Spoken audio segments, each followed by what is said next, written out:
Episode 196. Where's Chloe? EMTs jumped into the ambulance. Charles knew it was bound for the best hospital.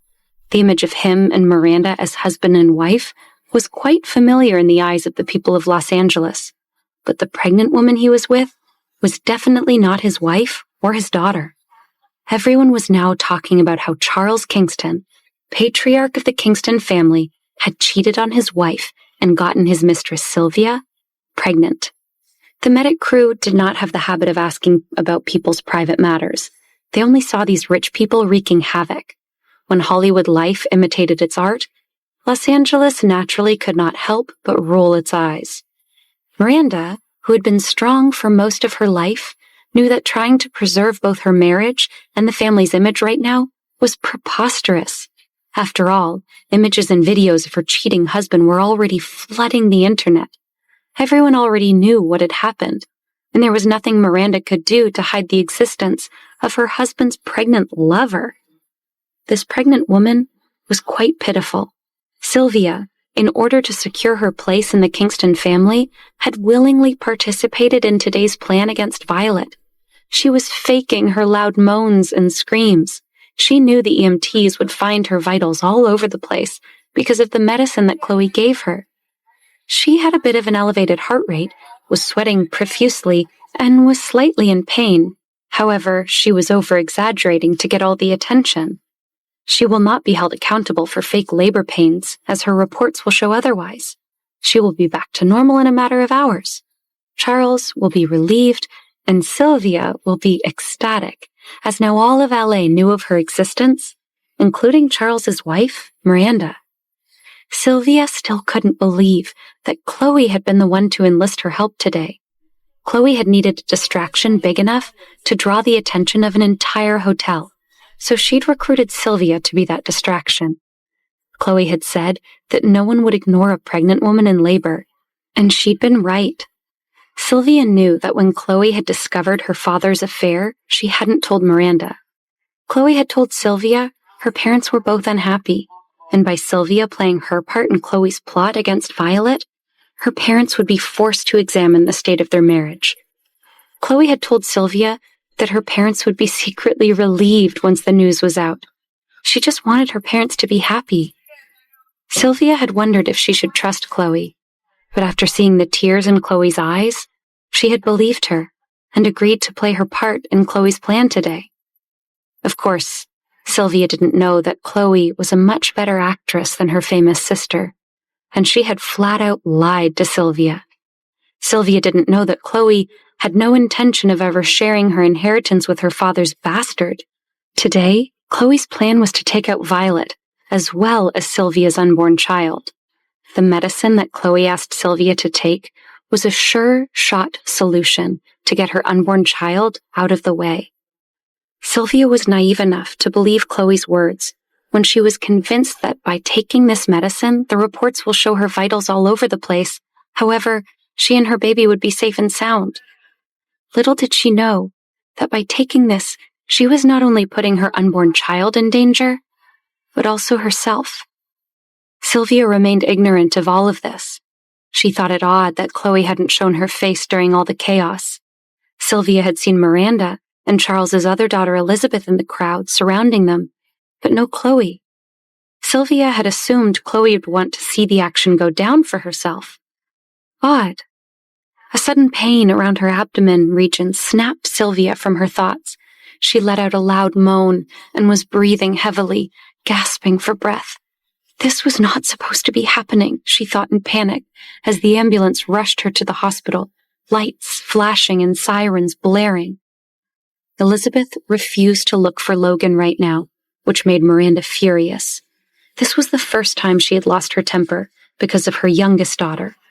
Lionel, who had just arrived on the scene, shielded Elizabeth behind him. Miranda, don't blame Elizabeth. She hasn't done anything. She just wants to know where her sister went.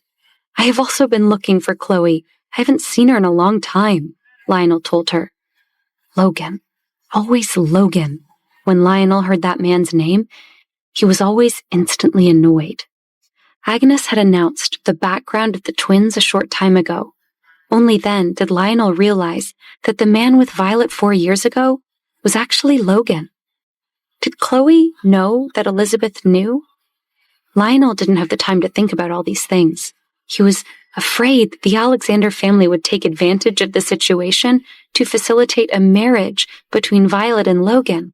After all, Lionel hadn't renounced Violet willingly back then. Lionel did it for revenge and power. If he didn't turn the Kingston family upside down, he would never avenge his own dead parents.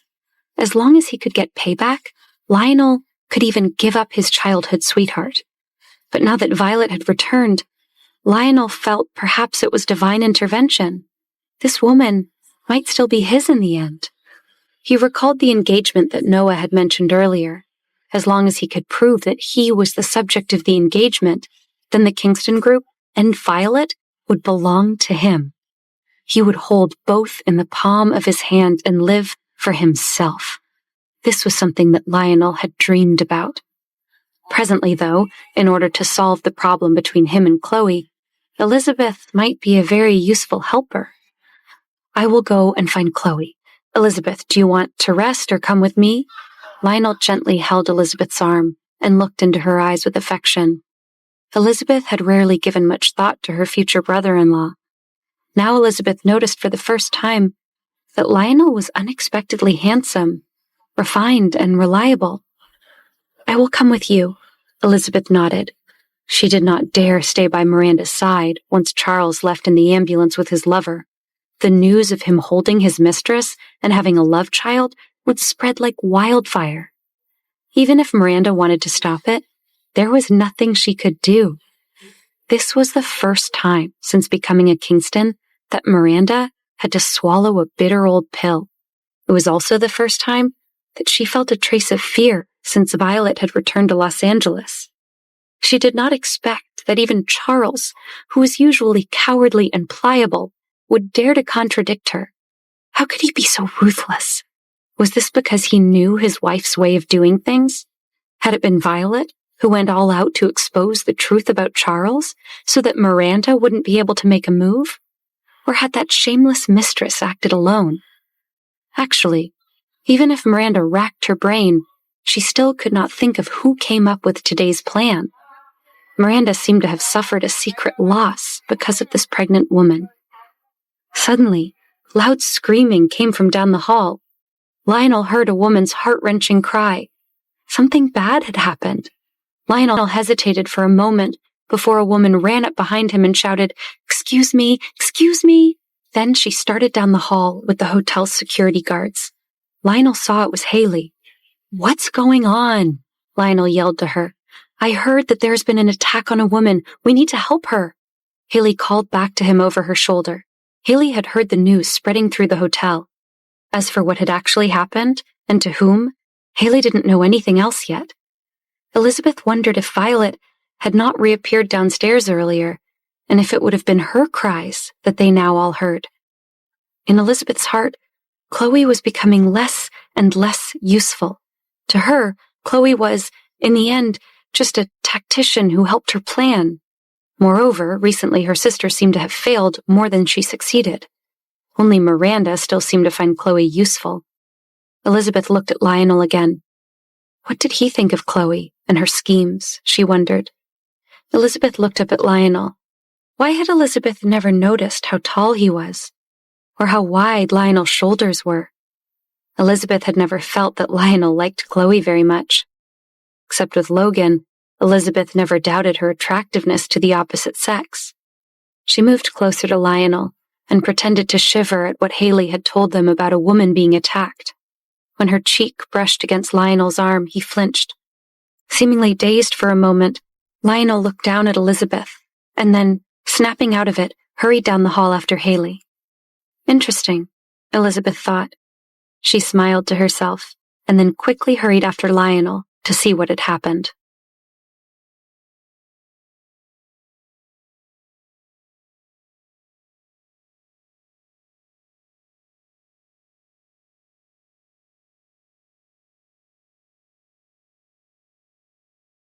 Episode 197. That's not Violet. Haley ran past Lionel and Elizabeth with the security guards. She told Lionel as she passed that she had heard a woman had been attacked in room 226. After hesitating a moment, Lionel ran after them. Haley and Lionel had arranged today's joint press conference, and as the event organizers, they needed to know what was wrong. Haley, Lionel, and the security guards ran down the hall and pushed through the crowd of onlookers gathered around the open hotel room door. They froze when they saw that a woman had indeed been attacked, and that woman was Chloe. Chloe never dreamed that she would cut her own throat with her plan today. Chloe had gone into room 226 to tell the paparazzi hiding inside that Violet had been taken by her attacker to a different hotel room. She had been shocked when she was suddenly grabbed roughly from behind. The lighting in the room was dim. She tried to tell the man that she was the one who had hired him, but he just kept calling her Violet and telling her he couldn't wait for them to be together. Chloe had scratched and kicked as the man tried to pounce on her. She'd called out to the paparazzi to help her, but they didn't open the door until Sylvia's cries from the lobby flooded the room. She had continued to fight off her attacker as the door opened, and the cameras and cell phones appeared just beyond. Their lenses were ready to capture this woman who was screwing around in a hotel room. This was all a part of Chloe's plan, but the person that they found was supposed to be Violet, not Chloe. There were audible gasps from the onlookers. My God, is it actually her? Wait, that's not one of Chloe's hired photographers started to say. Didn't she say? Another onlooker trailed off. The witnesses Chloe herself had hired were now at a loss as to what to do. No matter how inconceivable it was, Chloe was the one in the room with the man. Her current appearance was burned into everyone's minds. She was lying on the bed with a man on top of her. When the witnesses burst in, the man grabbed Chloe by the neck and turned her so that Chloe's face was clearly visible to the cameras. The man had been told to make sure everyone could see Violet, or else he wouldn't be getting paid. Chloe had arranged for Violet to be grabbed and assaulted. Let Violet die of shame. If the humiliation of being caught as a tramp for the second time was too much, she could jump out a window for all Chloe cared. Let her enjoy her callous state while she was at it. There would certainly be pictures to remember it by. Violet would lose her security and her reputation. Logan would abandon her, opening the way for Elizabeth. The relationship between them would naturally become better day by day. Logan would begin to see how Elizabeth is so much suited to become his wife than Violet. Chloe's plan was supposed to be foolproof. Where did the mistake come from? Why was it that she had become the one that this man had attempted to violate? Now it was Chloe herself who had to bear all of this. Stop! Stop! Chloe wanted to retch. She wished she could scratch every inch of this man's skin or break the arm that was wrapped around her neck. She wished she could take a hatchet between his legs so he'd never be a man again for the rest of his life. The people who were watching from the open doorway were the Kingston Group employee and reporters that Chloe herself had arranged to be there. They were all people that she knew. But at the shock of seeing Chloe, not Violet, in the room, they now all stood frozen in shock. Save me! Chloe's hoarse voice was cut off as the man gave her a loud, vulgar kiss. Didn't you ask me to come here, my dear? Why are you acting like I tricked you into coming, Violet? You'll even call the police on me? You know they won't do anything. The man laughed without any care. In any case, Chloe's contact had already promised him that even if he was arrested, the Kingstons would get him out in a few days. Chloe screamed at the onlookers, "Don't just stand there! Help me!" One witness said, "He is talking about Violet, but the woman on the bed is obviously—" "Bastard! Get off of her!" Lionel interrupted the witness. He was horrified by what they had discovered. How could something like this happen? When had Chloe ever looked so wretched? It actually brought a tiny bit of softness from the depths of his heart. He roared and hauled the man out of the bed. The man still wanted to resist, but was subdued by Haley's security guards. "Somebody call the police!" Haley shouted. Several of the paid witnesses began dialing 911 frantically on their phones, starting to worry that there had been a mistake and that Chloe may not pay them now. Haley entered the room and saw Chloe's miserable state. Her clothes were torn but still intact. It appeared Chloe had fought hard enough to prevent herself from being defiled, but she could not avoid how the scene looked to everyone. Lionel stood beside her in a daze. In Haley's mind, men who assaulted women were all beasts. She closed her eyes at Chloe's miserable condition. She gently patted Lionel's shoulders and grabbed a blanket to wrap around Chloe. There were too many people watching, and she told the security guards to chase off the bystanders. Haley did not know what had happened to Chloe was supposed to have happened to Violet. Because of this, Haley still retained some sympathy towards Chloe, who was also a woman. When she saw that the blanket under her was now stained with blood, she quickly let Lionel see what was going on. Elizabeth, who had been standing in mute horror at the scene in front of her, now screamed and hid behind Lionel. "You need to get her to the hospital, Lionel. I will make sure that they start a full investigation into what happened," Haley promised him. When Chloe had first seen Elizabeth, it was as if she saw life itself. But now, seeing her sister flinch away from her, all Chloe felt was pain and shame. Her most beloved little sister was now acting as if Chloe had the plague, and her mother, who had always been proud of Chloe, was nowhere to be seen. Even the heartless Chloe was hurt by this. Chloe wondered if she would now be the disgrace of the Kingston family. Would the family she had always loyally served now abandon her in Chloe's time of need?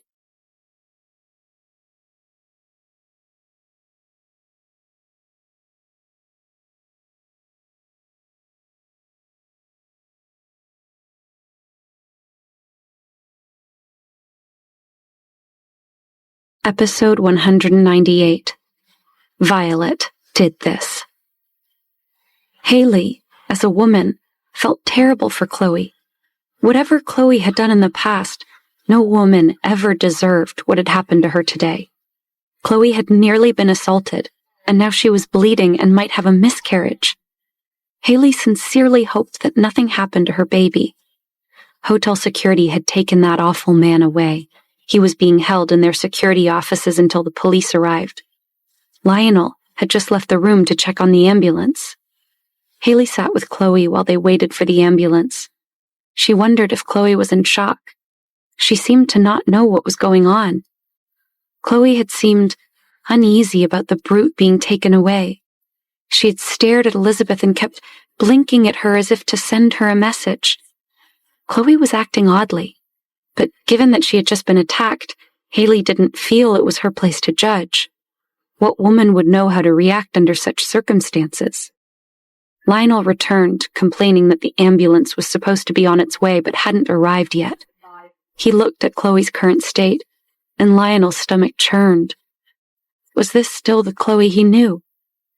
A hotel staffer stuck her head into the room to tell Lionel the ambulance had finally arrived and that the EMTs were currently being escorted inside. Turning to leave, the woman saw Chloe and stared at her in shock for a moment, before then hurrying away. On her way back downstairs, the staffer spotted Mrs. Kingston on her phone and, thinking she was being helpful, ran up to her. "Mrs. Kingston, you should come quickly. Your daughter is in room 226 and needs you right away." Miranda quickly put her phone away and hurried down the hall. The first thing Miranda saw was Elizabeth leaning inappropriately close to Lionel. Miranda immediately wanted to scold Elizabeth and tell her to be more mindful of her image. Lionel was Elizabeth's future brother-in-law, and the two of them stood so close together that it looked like they were into each other. Miranda didn't want people to get the wrong idea. What would Logan think if he saw them like this? What would Chloe think?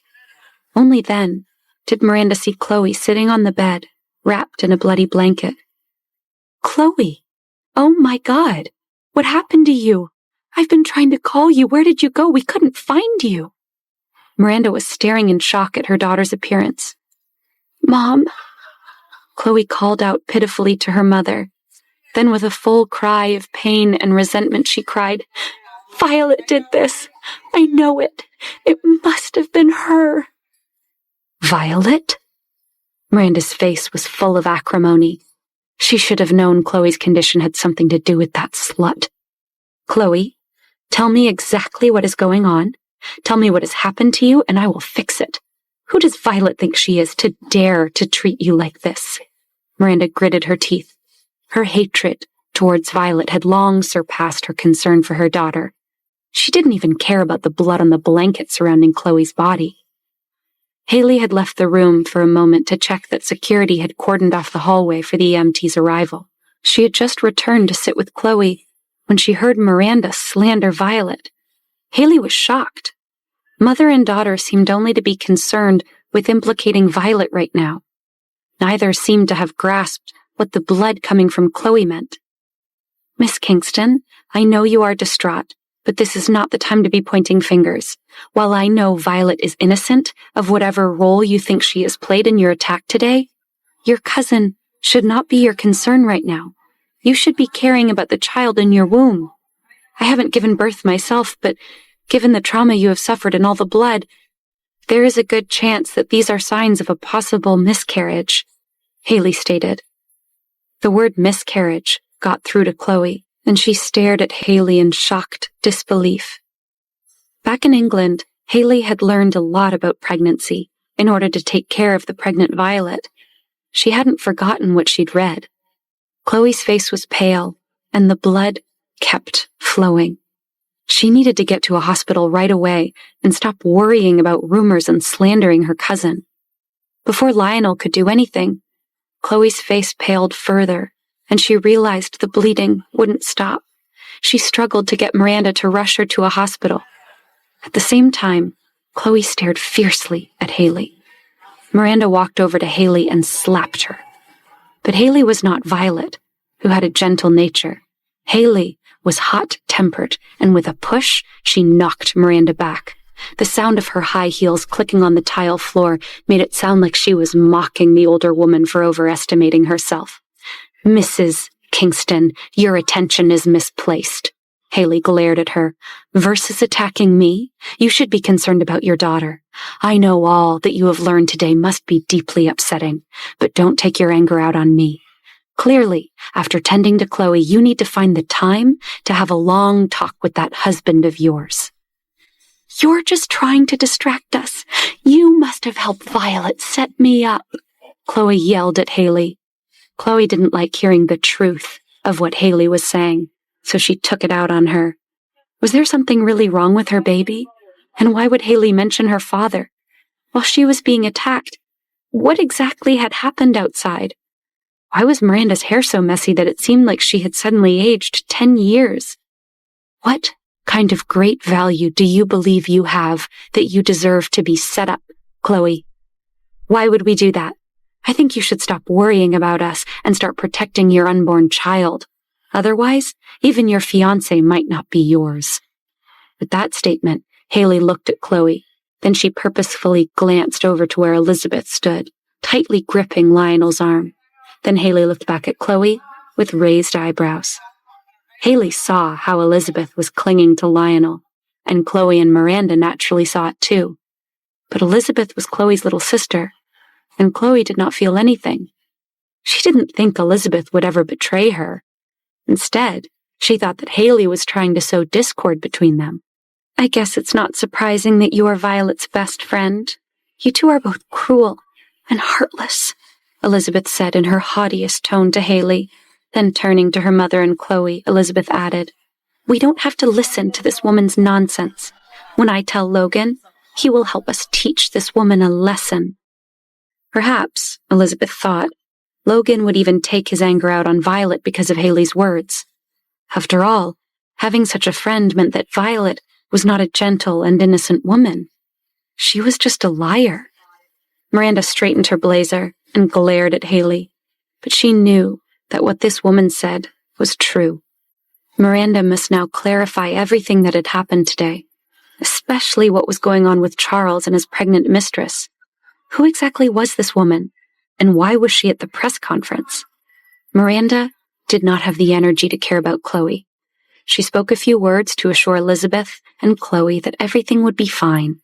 She told them Central Hospital had the best doctors, and despite what Haley had said, everything would be fine with the baby.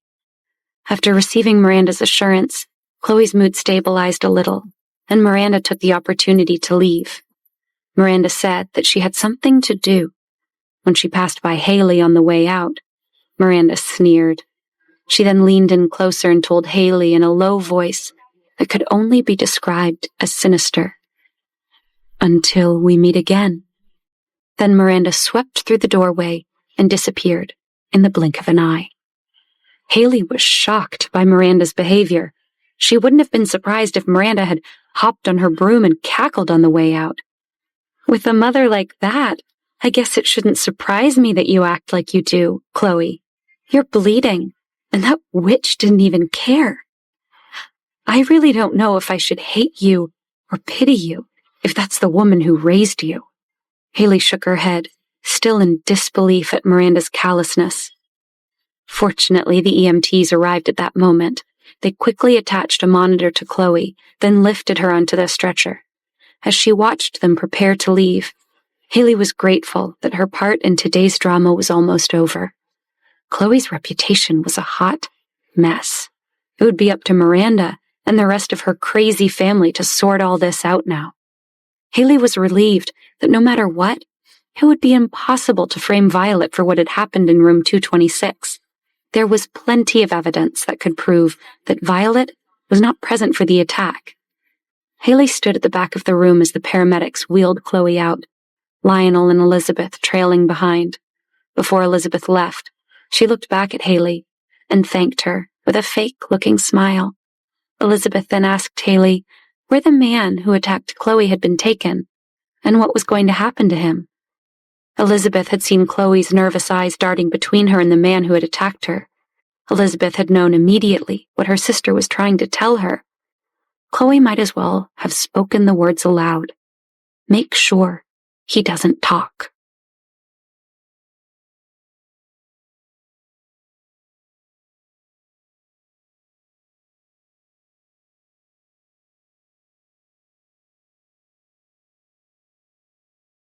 Episode 199.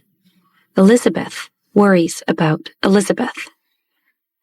Elizabeth wanted to know where the man who had attacked Chloe was being taken. She knew, without Chloe having to say anything, that it was imperative that the man not talk. They could not give the man a chance to implicate the Kingston in Chloe's failed plot. They needed to make sure he kept his mouth shut, or they would have to shut him up forever. Haley told Elizabeth that the man had been taken away by hotel security, and by now was likely in police custody. She told her the authorities would definitely contact their family, and that they would probably want to interview Chloe as soon as she was able. Elizabeth nodded, then ran to catch up with Lionel and the others. When they arrived in the lobby, Elizabeth saw Logan. He had accompanied Adam and Amy to watch the entertainment exhibition that was a part of today's event. "Oh, Logan, it's so awful," Elizabeth told him after hurrying over. He looked a bit annoyed to see her. This man did not care about her at all. Logan looked like he did not even want to talk to her. Why was she unable to capture his heart? "Yes? What happened?" "I had some matters on my end and haven't been paying attention to what all the commotion was about." He spoke to her while watching the children at a nearby photo booth. He had never developed feelings for Elizabeth in the time they'd been together, but they did have a shared history. He had devoted a lot of time and energy over the past 4 years to the Kingston family. However, now Logan was only annoyed by the Kingstons, including Elizabeth. He felt that Elizabeth was a little pitiful. She just didn't seem to get that nothing was going to ever happen between them. He hoped that Elizabeth hadn't been aware of the terrible things her sister and mother had done. While he didn't intend to improve the relationship between them, he had decided to give Elizabeth the benefit of the doubt for now. So he told her that if there was anything that she could not resolve, he would help her if he could. "Really, Logan? You'll help me?" Elizabeth's eyes lit up. She looked at Logan like she'd seen a savior. I can't guarantee that whatever the problem is can be solved. Depends on the situation, Logan reiterated. He didn't want to get involved in Kingston family matters. As long as he could ensure Elizabeth's safety and normal operation of the Smith Group, he would do his best to help. He was a man with principles. He would do what he promised Violet, and he would also do his best to fulfill his promises to Elizabeth. Within professional reason, of course. Then I will still be able to work with Smith Group. My projects in pre-production won't be canceled. Elizabeth was most afraid of being abandoned by Logan and then being ostracized by the rest of the entertainment industry. She was not very popular in most Hollywood circles. Don't worry, I will get someone to arrange it. It was normal for the entertainment business to promote and trample by turns. Logan was well versed in its ways. No matter what, he would not let Elizabeth be blacklisted by everyone because of him. He would leverage his contacts so that she still had solid connections. After getting Logan's affirmative answer, Elizabeth was secretly delighted. She decided not to ask Logan to help her settle Chloe's little problem. After all, there was no way to hide it anymore. Why should she let Logan have a worse impression of her family because of this trouble? She had to preserve this opportunity to continue her relationship with Smith Group. With Philly's help, she would continue to work to regain Logan's affection. After all, they had 4 years of time together. She believed that Logan wouldn't give up on her so easily. So Elizabeth would definitely not be pleading Chloe's case to Logan. Chloe was now a potential liability, just like they had made Violet out to be. Elizabeth decided her big sister should make a little sacrifice. Chloe should realize that what was most important now was making sure Elizabeth was okay. Elizabeth gazed up at Logan adoringly and thanked him. He nodded politely in acknowledgement. There was nothing much else he could say. Adam and Amy ran out from nowhere, bodyguards following behind them. Amy saw Logan and immediately went up to hug her father's thigh. "Daddy!" She finally had a daddy, and it was Uncle Logan, who was super good to them. This was something that Amy and Adam had been very happy about. Even Adam shyly pursed his lips and slightly raised his chin. He looked at Logan with admiration and softly called out, "Daddy!" "Have you been behaving?" "Where's great-grandmother?" Logan looked around. He didn't want to ask where their mother was. He was afraid that the two little ones would ask him why they couldn't go home and live with him and Mommy in his house. Logan didn't have a good answer to that question. "Great-grandmother is talking to Alex," Adam told him. Logan looked over at Bobby with raised eyebrows. The bodyguard knew what Logan was asking. "Miss Kingston is talking with Mr. Gardner, along with some of his friends and associates," Bobby reported. Garrett? It had only been a short while. Why did that man take advantage of the situation? Logan was no longer in the mood to play along with Elizabeth. He nodded a goodbye to her and led the children away. After Lionel watched the EMTs wheel Chloe outside, he looked around for Elizabeth. Lionel saw her standing with Logan and the children. Then they all walked away, leaving Elizabeth standing alone. She did not move for a long time. Lionel couldn't see her face, so he didn't know what she was looking at. He was worried and went to pull her away. Elizabeth lowered her head and followed him out, feeling wronged. There were people coming and going, and it made Elizabeth appear even more delicate and weak.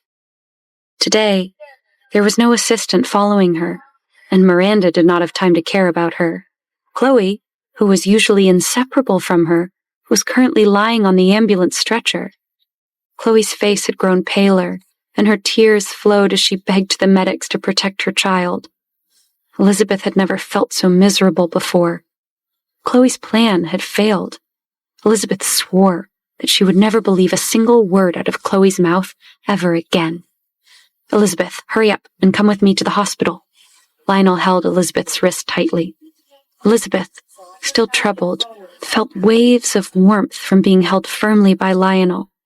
The two of them looked at each other, an indescribable emotion in their eyes.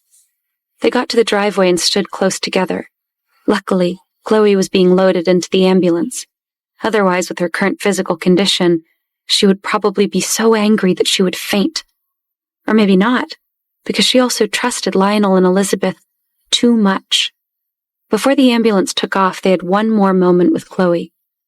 "Chloe, it will definitely be fine. We just need to get you to the hospital. The child will also be fine."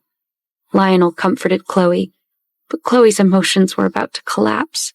She kept crying, which he thought was becoming irritating. Elizabeth heard what Lionel said and also leaned over. "Everything will be okay, Chloe. You and your baby will be fine." Elizabeth said this, as she knew it was what a gentle young woman would say. Secretly, though, Elizabeth was just worried about Elizabeth. All she could think about was that Chloe's plan had failed, and now she was tarnishing the whole Kingston family with her scandal. The media was probably going nuts reporting on all that had happened. After comforting Chloe, Elizabeth looked at Lionel with eyes full of sympathy. Lionel's heart moved. He had been in the Kingston family for so many years, but he had never known that Elizabeth, who had always seemed arrogant, had a gentle side. "Thank you, Elizabeth. Chloe is lucky to have such a supportive sister." He patted the back of his sister-in-law's hand while he looked deeply into her eyes.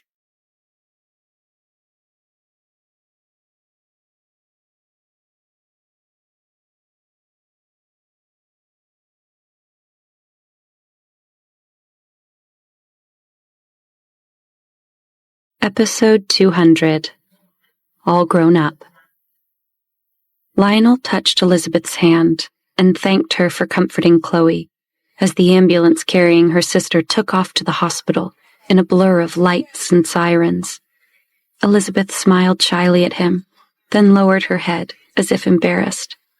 Of course, Elizabeth wasn't saying aloud what she was really thinking. She was annoyed with Chloe that her plan to get Logan back for her had failed. And not only had her plan failed, but it had also completely backfired. The reports online were that Chloe had been caught with a man in a hotel room. The reports of exactly what had happened were inconclusive, but the internet was still going crazy. Elizabeth did not dare to go online now, and even more so did not dare to look at her social media. She couldn't believe her own sister had brought scandal down to their family. Elizabeth did not know if this latest scandal would affect her work. Logan said she could continue to work with Smith Group, but what about the rest of Hollywood? She was still filming the period drama. But what about after that? Her current project was too far along to cancel, but the entertainment business was fierce and fickle. Even with Logan's support, she couldn't stop other Hollywood bosses from disliking her. There were also all the genuinely talented actresses in the industry to worry about. It's not like Elizabeth had won a bunch of awards or anything. They were all powerful opponents of Elizabeth's career. Garrett had been helping her, but now Laurie Group and Violet had signed a contract and were preparing to invest in big music productions. Elizabeth was jealous to the point of madness. Lionel and Elizabeth arrived at the hospital shortly after Chloe's ambulance. The doctors, seeing the state Chloe was in, immediately prepared to rush her into the ER. As she was wheeled past them, Chloe stretched out her hand as if reaching for Lionel, but then it fell away, as if all her strength was gone. Lionel looked worried, but he could not go in with her. He could only wait at the door of the emergency room anxiously. "Lionel, what are you going to do after this?" Elizabeth gestured for Lionel to sit down on a chair in the waiting room. The doctor had just come out to tell them Chloe would need surgery and might lose the baby, so all they could do was wait. "Elizabeth, don't worry. I will not leave Chloe over this. This time she was hurt. I must make that person pay." Lionel thought that Elizabeth was trying to trick him. Naturally, he had to show his loyalty. Furthermore, his revenge against the Kingstons was not complete. He couldn't leave the Kingston family yet. He wanted to be able to tear them down from the inside in revenge for his parents' death. "That man will definitely go to jail. Mother probably has already gone to settle this matter. But I don't think Chloe will want to go out in public anytime soon. People in Los Angeles can be really vicious. You are the general manager of the Kingston group. You can't go to all kinds of events by yourself. You'll need someone to go with you, Elizabeth told him. I don't have time to think about all that now. Your sister's health is the most important thing for me. We can talk about everything else later, when she's better, he responded. But Chloe said that it was Violet who did it. Lionel, what do you think? She asked. Maybe. Who knows? Lionel sighed. It's all my fault. It was my choice to hurt Violet back then that made her go crazy. I made it clear to her that I only liked your sister. It was inevitable that she would hate you and act crazy for you loving another? Elizabeth interrupted. No, you can't be so hard on yourself, Lionel. Logan has been deceived by her too. If you want to take revenge for Chloe, you can't just call the police. As long as you are still a part of the Kingston family and the Kingston group, this will happen again. Lionel suddenly woke up from his daze. What Elizabeth said made sense. So he asked her if she had any suggestions. Why don't you contact Violet and ask her for peace? First, ease the relationship, then slowly find evidence of her crimes to use against her. As long as Logan leaves her, our family will have a way to deal with her and make her repent, Elizabeth explained. But wouldn't that hurt her? Lionel asked. Lionel, you are really too kind. She treats Chloe like this, and it might even cost you your child. And you are worried she will have to repent for her sins? Elizabeth looked at him, seemingly on the verge of tears. She sighed dramatically about the fate of her sister and brother-in-law. Lionel was clearly moved. He said he would discuss this matter with Chloe when her health improved a little. But in the meantime, he would call the police and make sure that the man stayed in prison. As for Violet, he would bide his time and think about what to do. It's all right, Lionel. Mother will definitely think of something. When the time comes, we will discuss it together. Elizabeth felt that she had pulled Lionel to her side and was very proud. She sighed and thought to herself that he really was a good brother-in-law and fiancé. If you need me in the future, please ask. As long as I can help you, I will definitely do my best. After all, we are family, Elizabeth told him with a sweet smile. Elizabeth was very good at socializing. Actually, Elizabeth was just good at dealing with men. The few men that Philly introduced her to were all very attentive. Only when facing Logan was she helpless. When Logan's dark and deep eyes coldly looked at her, Elizabeth did not dare say anything wrong. It felt impossible to make any overly intimate moves. She was afraid that Logan would end her relationship with the Smith group. If that happened, there wouldn't be any chance at all.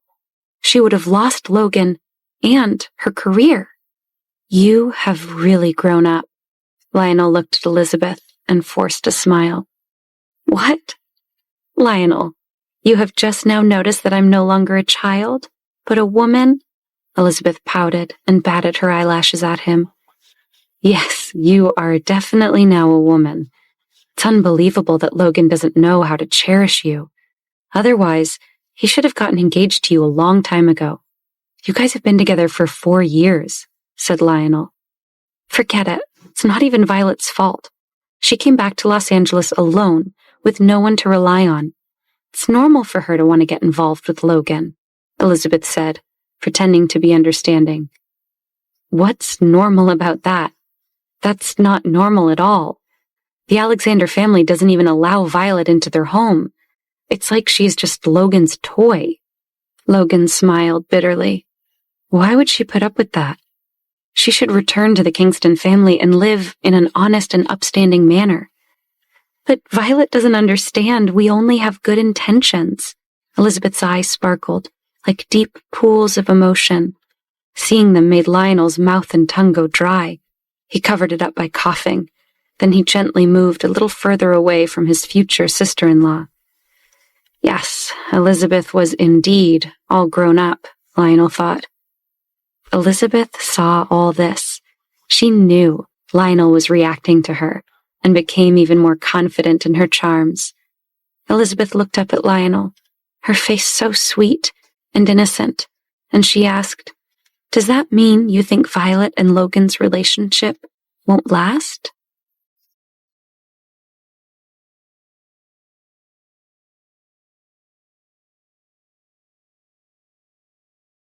Episode 201, Big Brother. Elizabeth was staring into Lionel's eyes, even more confident in her appeal to the opposite sex. She had asked Lionel if she thought Logan and Violet's relationship still had a chance, but he was flustered, as he seemed to have just realized that Elizabeth was now a grown woman. A very attractive grown woman. Elizabeth stifled a satisfied smile when he subtly moved away from her, adjusting his collar as if suddenly warm. Lionel cleared his throat before finally answering Elizabeth's question. "No, I don't think Violet and Logan's relationship will last. She's the mother of Logan's children, and Agnes won't even allow Violet to visit the children at Alexander's old residence, let alone allow her to marry into their family. The way I see it, it's only a matter of time before your cousin and Logan are done. You might as well go and try to persuade Violet to make peace with the Kingstons and come home. If she is willing to return to the Kingston family, there will only be benefits and no disadvantages for us," he replied. "Yes, I think you're right. I'll give it a try." Elizabeth's fighting spirit had ignited from Lionel's words. If the Alexander family would not even acknowledge Violet, then what was Elizabeth afraid of? If even Lionel supported her, didn't that mean Elizabeth had a chance of getting everything she wanted? Lionel and Elizabeth chatted for a long time in the emergency waiting room. They had their heads close together, discussing everything, and hadn't even noticed that Chloe's doctor still had not emerged to give them an update on her and the baby. They seemed to have forgotten why they were even there. The more they chatted, the more excited they became, and no one would believe that Lionel's unborn child and fiancé were currently in emergency surgery. It was as if Chloe was just here for a checkup, not in danger of losing her baby. The press conference had finished, and the exhibition was winding down. The event was almost over. Agnes had left after her announcement, leaving the children and their bodyguards behind with Logan. Agnes had agreed to let Logan take the children home with him for the night. Violet had not wanted to draw any more attention to her and Logan's relationship by wandering the exhibition with him and the children, so she had quietly slipped away to find Garrett and apologize for abandoning him earlier. Garrett had been gracious when Violet approached him to apologize. She told him she'd taken ill and gone to lie down. Garrett didn't pressure her for any further explanation, although he felt that there was more to the story of Violet's absence than she was letting on. While he was curious, he let it go. Garrett was thrilled that even after his grandmother's announcement today, Violet had come to find him versus staying with his brother. He knew this would infuriate Logan, and anything that bothered Logan was all right with Garrett. He was more than willing to spend time with Violet to discuss their upcoming collaboration. Garrett was waiting for Logan to discover where his woman had gone and who she was with. As they stood chatting, Violet and Garrett saw paramedics rush a woman on a stretcher out to a waiting ambulance. Violet had been shocked to see her Uncle Charles running alongside the stretcher. He then hopped in the ambulance with the woman as it sped away with sirens blaring. Violet heard a nearby bystander giddily tell her coworkers that the woman with the man was not his wife, but his mistress, and she was pregnant. Violet remembered the pregnant woman she had seen with Lionel and Charles the other night, while at dinner with Noah. She couldn't help but feel some satisfaction that her Aunt Miranda must be beside herself with this news. And to have discovered her husband's affair in front of the world? Well, that seemed like Miranda's karma was coming back to bite her. Was that Charles Kingston? Garrett asked Violet as he watched the man get into the ambulance. Garrett looked around and also heard the excited chatter being shared by nearby bystanders. Garrett raised his eyebrows as he looked back at Violet. Well, this news is certainly not going to go over well with your Aunt Miranda. Violet thought to herself. That was the understatement of the century. Violet shrugged and replied, Yes, Well, you know what they say about people in glass houses not throwing stones. Garrett smirked at her. You seem smug. Smug? No, just feeling a little karmic satisfaction. Maybe Miranda will now focus on her own affairs versus trying to destroy my life, Violet commented. Garrett nodded and decided to change the subject. Violet was due to start working with her music producer, Jay Fannin, next week, and Garrett wanted to offer Violet some advice on how best to work with the temperamental artist. As Garrett's old friend, Jay was full of charisma, but he did not have the most patient temperament. It was not within the scope of his and Violet's business relationship, but Garrett still wanted to give her some advice about working with the producer. It'll be fine, Garrett. I will do my best to do as Mr. Fannin says. If it really doesn't work, I'll ask you to come over, Violet smiled. Okay, but if you ask me for help, then you owe me dinner. Deal? Garrett smiled devilishly at her. Violet hesitated. Oh, Logan would definitely not like her going out to dinner with Garrett. He was still furious about her contract, not to mention his reaction earlier when he'd seen Garrett and Violet arrive together at today's event. She was sure she hadn't heard the last from Logan about that yet. But Violet didn't want to be rude to Garrett. After all, he was her boss now too. Violet was still trying to think of a reply when the man on her mind suddenly appeared beside them. It was as if Violet had conjured Logan out of thin air with her rebellious thoughts. Logan was watching them. His pose was deceptively casual as he put his hands in his pockets and looked first at Violet, then at Garrett, and then pointedly back at Violet. Violet only had to look at his cold face to know that Logan was holding in his temper. Barely. Ignoring his brother completely, Logan looked directly at Violet when he spoke. We're leaving. Ah, Logan, good to see you, big brother. Exciting event today, so much to take in. Garrett greeted him with a huge smile. Don't call me big brother. Those who don't know us will assume we actually like each other, Logan replied, barely looking at Garrett. In fact, when Logan was younger, he had been kind to Garrett. Logan had sincerely treated him as his little brother. However, Logan had eventually begun to resent Garrett. Logan realized that in their mother's heart, Garrett was the product of her greatest love. While Logan's birth seemed to be the fulfillment of his mother's obligation to produce the Alexander family heir. And then after the kidnapping, things between Logan and Garrett had never been the same. Logan's mother had brought him to the Gardner family as a guest, but she hid it from him. He didn't know who the kidnapper was, but everyone said that it definitely had nothing to do with the Gardner family or Logan's mother, because no one would be stupid enough to arrange a kidnapping in his own family. Fortunately, Logan survived a great disaster and had kept his distance from the Gardner family ever since. Surprisingly, grandmother's cooperation with the Gardners never stopped. Apart from outright ignoring Logan's mother, she continued on as if nothing had happened. Logan had always felt there was more to the story, and that his grandmother hadn't told him everything that had happened back then. Logan didn't trust the Gardners, and he didn't trust Garrett. Logan, you wound me. I really do think of you as my brother. Now, though it seems like you don't feel the same way. Garrett's smile became even brighter, and he winked at Violet conspiratorially. He was purposely trying to get under Logan's skin, and Logan was irritated because it was working. His brother was really annoying. Violet saw Garrett wink at her, but she just politely smiled. She didn't want to be rude to Garrett, but she also didn't want to further antagonize Logan. The chill coming off Logan was icy, and Violet suppressed a shiver. Logan ignored Garrett. He didn't have any more patience with his brother, so he took Violet's arm and said, "Time to say goodbye to Garrett. We're leaving." "Oh, but Violet is here with me today. Naturally, I should be the one to accompany her home," Garrett said gleefully. "Perhaps we will grab a bite to eat first. Violet was just discussing owing me dinner. I was thinking Thai, but perhaps Violet would prefer Mexican. I know a great little Mexican restaurant in Doheny.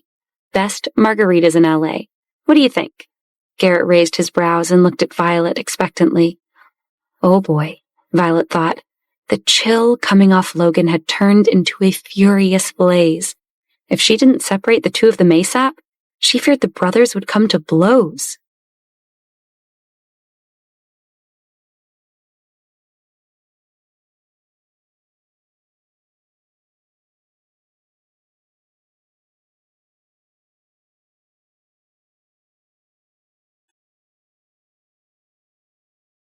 Episode 202. Why can't we live together? Garrett was doing his best to get under Logan's skin, and it was working. Not only had Garrett brought Violet to today's press conference, but now he wanted to take her home. Logan glared at Garrett as he said, "Why am I not surprised you'd invite Violet to join you today, even though you know that she's already taken? But then again, that didn't stop you from signing a contract with her when she already has a job, did it?" Violet felt if she did not separate the two brothers, they would start fighting. Even though the press conference had ended, there were still many people around, and the last thing they all needed was a media story of Logan and Garrett brawling. Violet hurriedly stepped in front of Logan and said to Garrett with a smile, "Thank you for inviting me today, Garrett. I do need to get going as the children are here, and I plan to spend the evening with them. Thank you for the advice about Jay, and I look forward to starting work next week." "Of course," Garrett replied graciously. "Again, let me know if there's anything I can do to help you. You have my number, so call me anytime." Violet quickly said thank you to Garrett, grabbing Logan's arm to leave before he could say anything else. He was somewhat pacified that Violet was clearly choosing him over Garrett. Logan said nothing more. Instead, he guided Violet away to where Adam and Amy were waiting. When they arrived home, Logan did not lose his temper. In fact, seemed almost in a good mood. Violet wondered if it was because the children were at home with them. Whatever the reason, Logan seemed to have decided to let the Garrett issue go for now. Thinking about this, Violet also relaxed a little. After all, she was sensible. Agnes had allowed Adam and Amy to stay home for the night. Tomorrow they would go directly to school from Logan's house, but tomorrow night the driver would pick them up and bring them back to the old residence. It was a rare opportunity to be together, so Violet decided not to second-guess Logan's thoughts. Better just to enjoy their evening with Adam and Amy. But then Amy asked the question Logan and Violet had been dreading. "Mommy, why can't we live together?" Amy asked Violet with a pout. Adam and Amy obviously preferred to stay with their mother. They didn't want to be separated from her. Violet knew whether they lived apart for a few days, weeks, or even years, nothing could sever the relationship between Violet and her children. She wasn't worried that the children would think she no longer loved or missed them, but she was afraid that Adam and Amy would keep thinking about her and be unhappy. Adam and Amy were sensitive kids and might be afraid to have fun without her, and Violet could not bear to put more pressure on them. Violet hoped that when they were in the old residence, the children could enjoy life and relax in the care of their wealthy family. She did not want to think about herself. Violet wanted her children to have the best education and life possible, and she knew Logan would also be very concerned about their future. Violet did not want the children to be in a difficult position, nor would she use their love as leverage to obtain something. She was not so petty. Seeing she was struggling, Logan answered for Violet. "Of course, it's because your great-grandmother likes you guys that she wants you to live with her." Logan nodded. This was the truth. "But we want to live here with you and Mommy like before," Adam said earnestly. Then, with a worried expression, he looked at Logan and then looked at Violet. "Do Mommy and Daddy not want us to live here so that you can have alone time? Can you not sleep together well when we're here?" "Adam!" Violet blushed in shock. Did Adam understand what he was asking? "Where did you get that idea? Who told you that?" Violet was embarrassed and flustered. She blushed a deep red. "It was Haley. She said that Amy and I should not keep pestering Mommy. We should give Mommy and Daddy private space. And Amy told me that you helped Daddy fall asleep. Adam looked at his parents, feeling wronged. "I've always liked Haley," Logan thought to himself with amusement. He said nothing. He wasn't embarrassed. This just reminded him why he liked the outspoken Haley. She was also very good at her job. Logan had thought more than once about how he wanted to see if he could poach her to the Smith Group someday. Garrett didn't deserve such talent. Violet, however, was embarrassed and a bit annoyed. Violet could kill Haley right now. She decided that she would have a good talk with Haley tomorrow. She didn't want Haley matchmaking or putting ideas in the kids' heads about her and Logan. Violet also didn't have the nerve to look at Logan. She had not gotten used to their current relationship. Although it did not seem like there were any changes on the surface, things were different now. Logan was Violet's only man. Her feelings now were different than they were at the beginning of their relationship. Previously, they had an agreement with each other, but now there were feelings developing that she wasn't prepared to deal with yet, feelings that weren't outlined in any contract. Logan could see that Violet was flustered. Corey had heard what had happened with Chloe at the hotel today and filled Logan in. Logan just knew that Chloe had been plotting against Violet and that her plan today had backfired. When Violet had just become a woman, she had been manipulated. If it wasn't for him also being plotted against, Violet's innocence that night might have been destroyed in the hands of a wretched man. Logan's eyes were filled with cold when he thought of the man Chloe had arranged for today. It seemed that Chloe was very familiar with these methods. It was easy to guess that she was the one who had dealt with Violet in the past. The man in the hotel room today was probably no better than the one that she had arranged 4 years ago. If Violet was ruined by such a man, she would never have wanted the father of her children in their lives. Fortunately, that man was him, and they had both been tricked. And the 2 cute children in front of him were his own flesh and blood. A huge rock had fallen from Logan's heart, and he knew he was fortunate.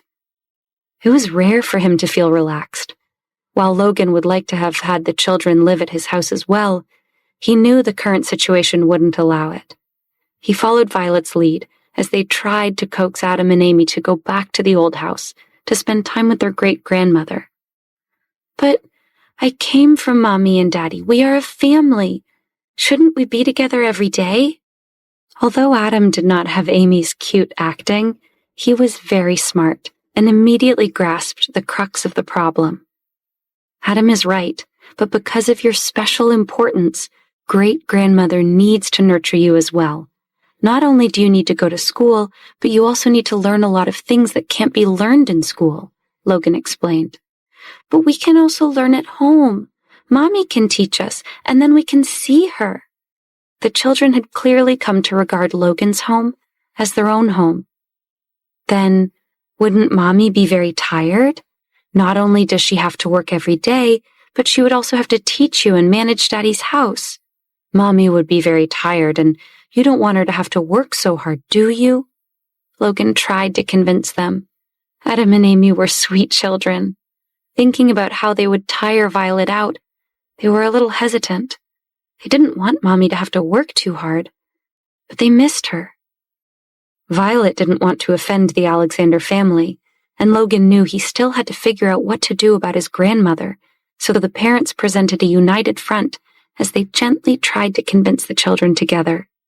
After many more buts and what-ifs, Adam and Amy reluctantly gave up the fight. But as the children hugged Logan, Violet's heart hurt. Their big eyes continued to stare back at her, as if memorizing her face, so they wouldn't forget it when they would separate again.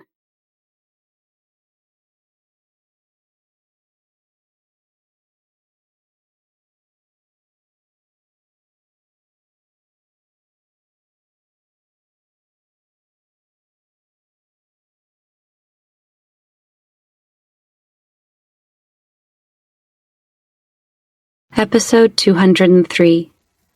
Beautiful. Logan and Violet tried to reassure the children that they could see their mommy whenever they wanted. Adam and Amy had been trying to convince their parents to let them stay at Logan's house, but they'd finally given up. Violet's heart hurt, though, because the children still looked sad. Logan also knew Adam and Amy were still upset, and he tried to reassure them again. Mommy really has a lot of work to do. Besides, great-grandmother didn't say you can't come back to see Mommy. As long as you finish your homework and do well in school, your great-grandmother can call Henry any time, and he can drive you back to the house to see Mommy and me. Really, Daddy? Adam looked at Logan with anticipation. Seeing Logan nod his head, he finally felt relieved. If that was the case, he and his sister had to be really good. They wanted to be with Mommy and Daddy every day, so if they were very good, maybe that would happen. Mommy was right. He was a little man now. Adam had to act like a big guy. He had to help his mommy. Besides, no matter what, great-grandmother's love for you two is real, Violet added. Your great-grandmother might be a little strict, but you just have to be patient with her. Remember what Mommy always says? The widest thing in the world is the ocean. Adam and Amy shouted in unison. Violet had played the silly game with Adam and Amy since they were old enough to talk. What is wider than the ocean? Violet asked. The sky, Amy said. What is wider than the sky? Violet asked. A heart. This time it was Adam who answered, with his chest puffed out. Violet happily kissed his little face. Yes, you're right. Because Adam was being held by Logan, and Violet was talking with the children, the two adults could not help but get close. She knelt beside Logan. For a moment, her heart was racing. She quickly stood up and told the children it was time for them to go upstairs and take their baths. Violet was a bit flustered. Although they'd slept together many times, Violet still wasn't used to the sensations Logan made her feel. Violet's body was really becoming more and more attracted to him. Zoe asked them if they were hungry and if she should prepare supper.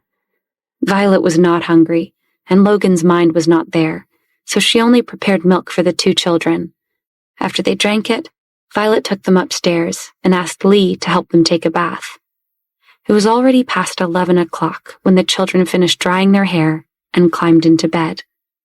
Now go to sleep, otherwise you will be too tired for school tomorrow, Violet told them.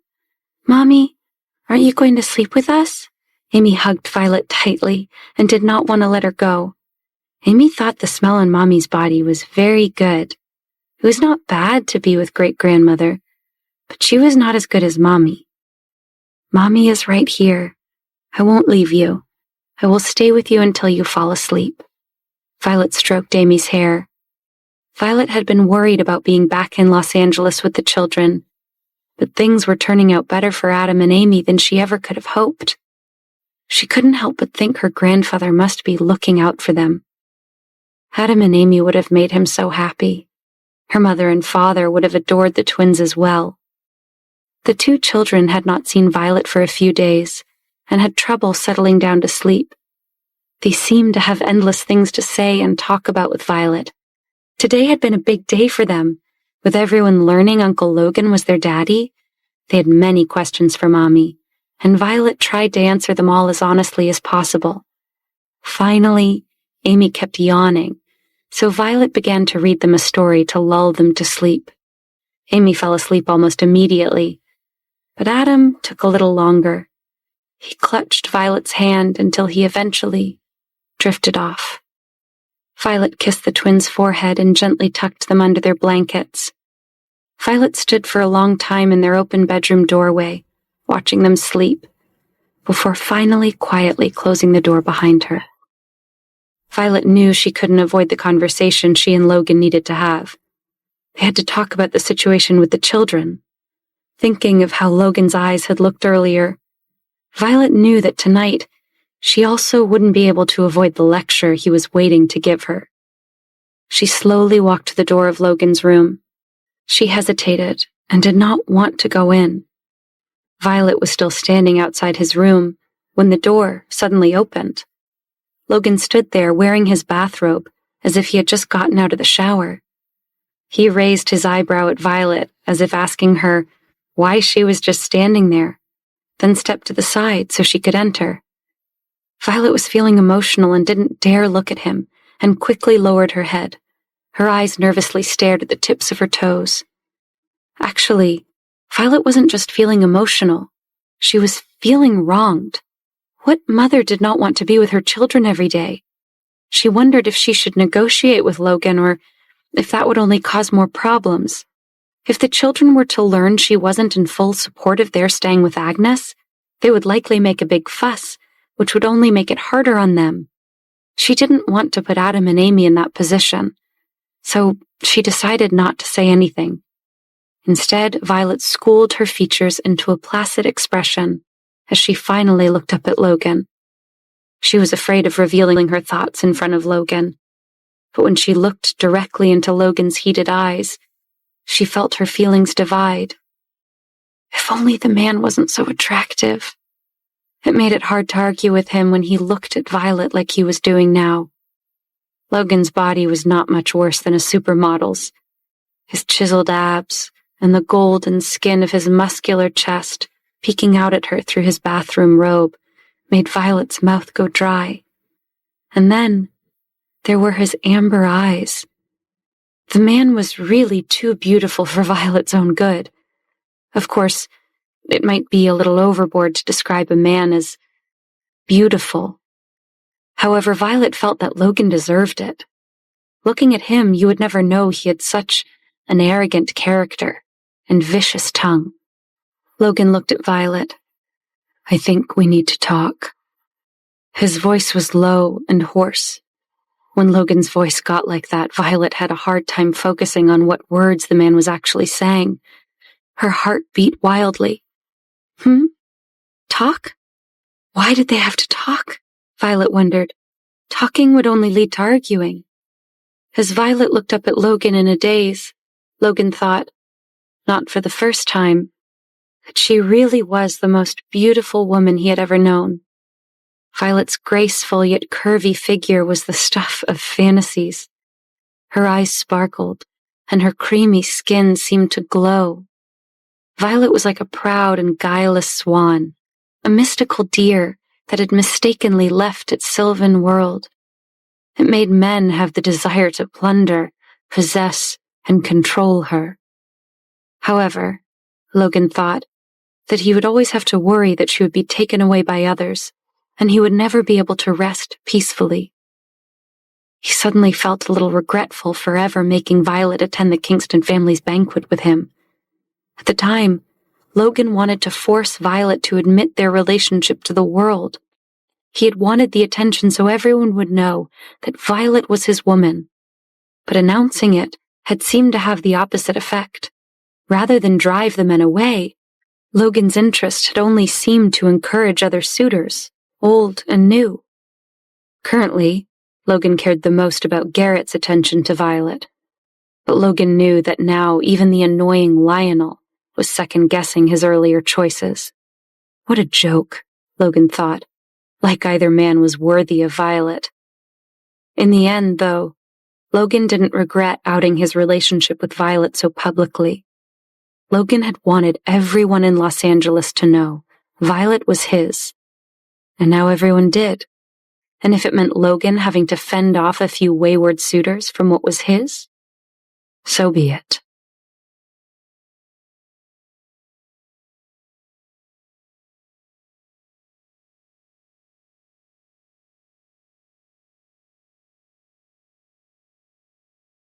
Episode 204. A lot of zeros. Logan thought he and Violet needed to talk, but currently, she was hesitating, looking at him in a daze. What, you don't want to talk about it? Logan frowned.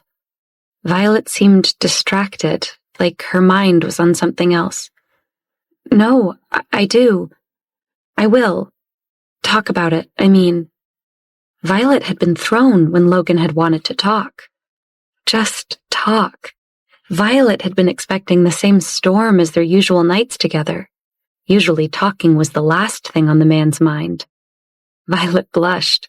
She felt as if she had suddenly become a pervert, and Logan a calm gentleman, as she was the one who didn't feel like talking.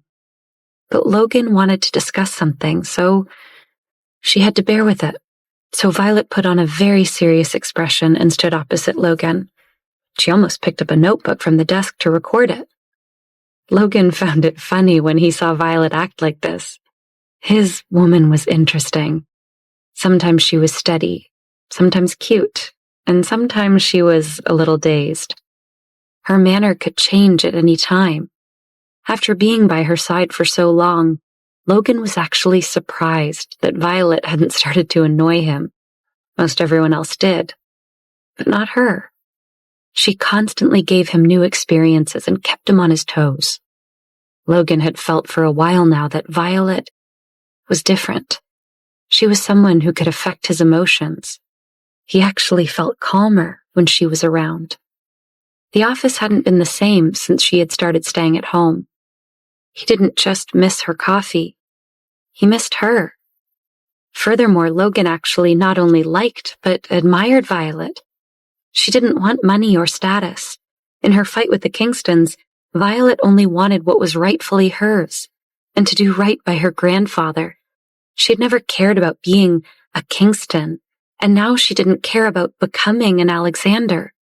She would never use her motherhood as leverage to join the Alexander family. Violet just wanted what was best for her children. This made Logan admire her very much. Not everyone could have this kind of resolution and magnanimity. Violet was a woman of many layers. What did bother him was that she was impetuous. She didn't always think things through. Plus, sometimes he felt as if Violet was ready to leave him at any time. This was something Logan could not allow. He wanted Violet to belong to him, body and soul, without any constraint. Logan did not allow cheating and betrayal. These were all the things he had told Violet from day one of their arrangement. He felt that it was necessary to discuss this with her again when it came to Garrett. He did not want to be constantly worried that she would do something reckless or be played by his half-brother. He needed to set Violet straight. They had agreed to have a heart-to-heart, but it was actually just Logan's unilateral education.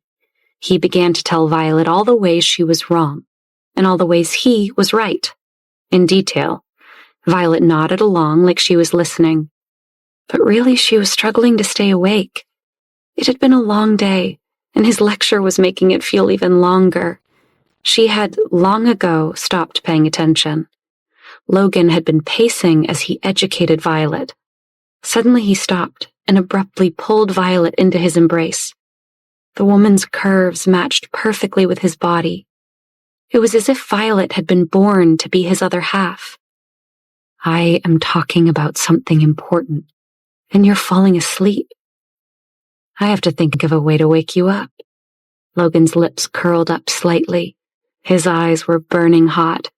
He pressed his hips closer and took her mouth in a fiery kiss. Soon, neither one of them wanted to talk or sleep. The next morning, both rested and satisfied. The two of them finally reached an agreement over breakfast. Logan would allow Violet to interact with Garrett at work, but there must be a third person present at all times. In return, Adam and Amy would stay at his home with Violet and Logan for 2 days every week. Of course, whether or not his grandmother agreed to let the children come to his home for 2 days was something that Logan would have to worry about later. Since Violet thought Agnes had already agreed, Violet felt that she'd gotten what she'd wanted and was very happy. Logan also felt that his goal had been achieved. Violet had agreed that she would avoid potential suspicion with Garrett. Both were satisfied, and Violet even voluntarily gave Logan a hug and a kiss goodbye when he left for work. After Henry had left with the children to take them to school, and Logan had left for Smith Group, Lee quietly left to visit the old residence. Agnes had questions for Lee about what exactly was going on in Logan's home that she wanted the servant to answer.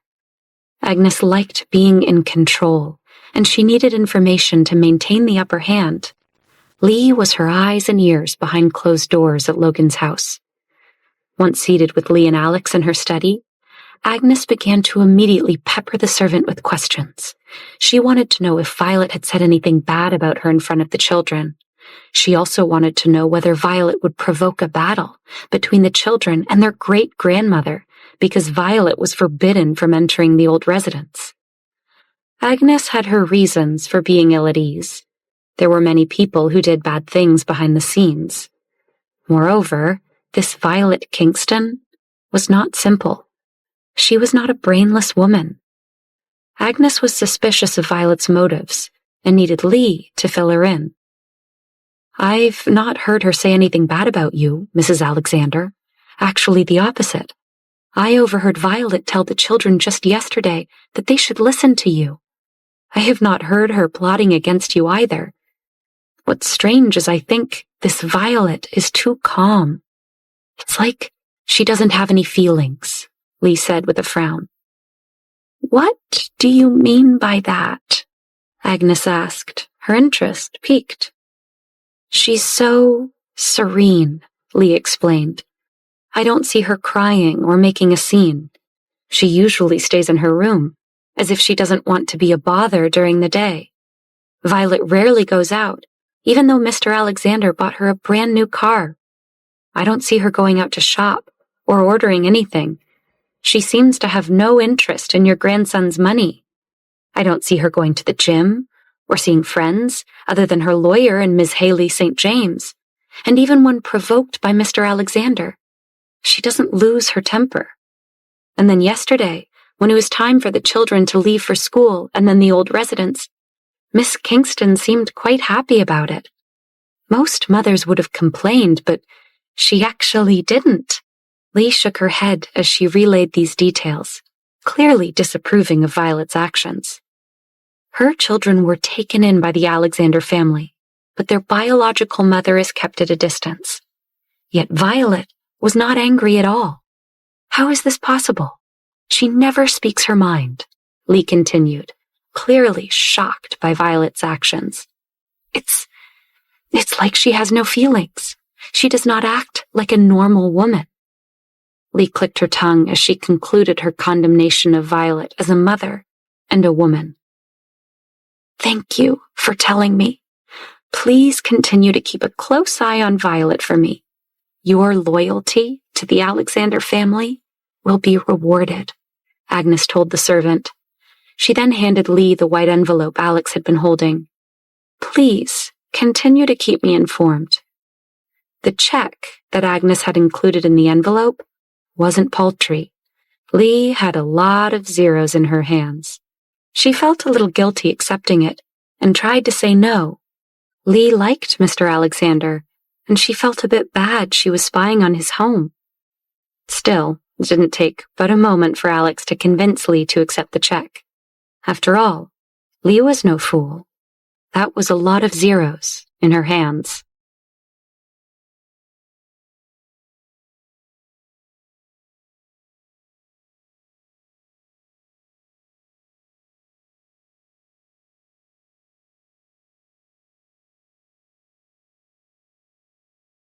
Episode 205.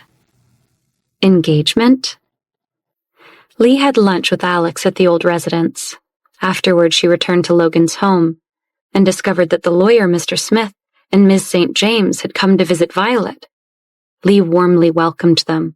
She didn't want to arouse any suspicion that she was spying on Violet for Agnes, so Lee made a point of asking Miss Kingston if she and her guests needed anything. Violet thanked her, but said there was no need, as Haley and Noah had already eaten. Lee then quietly retreated, but remained within earshot as she did her spying work. She wanted to be able to hear if Violet and her guests said anything interesting. "I wish you guys had come here to eat, or we could have all gone out."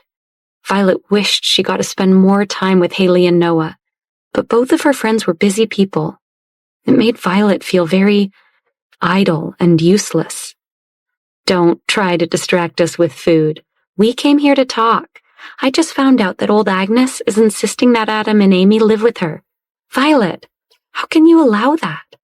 Haley was hot-tempered by nature, and she was having a hard time not showing Violet how angry she was about the children's new living situation.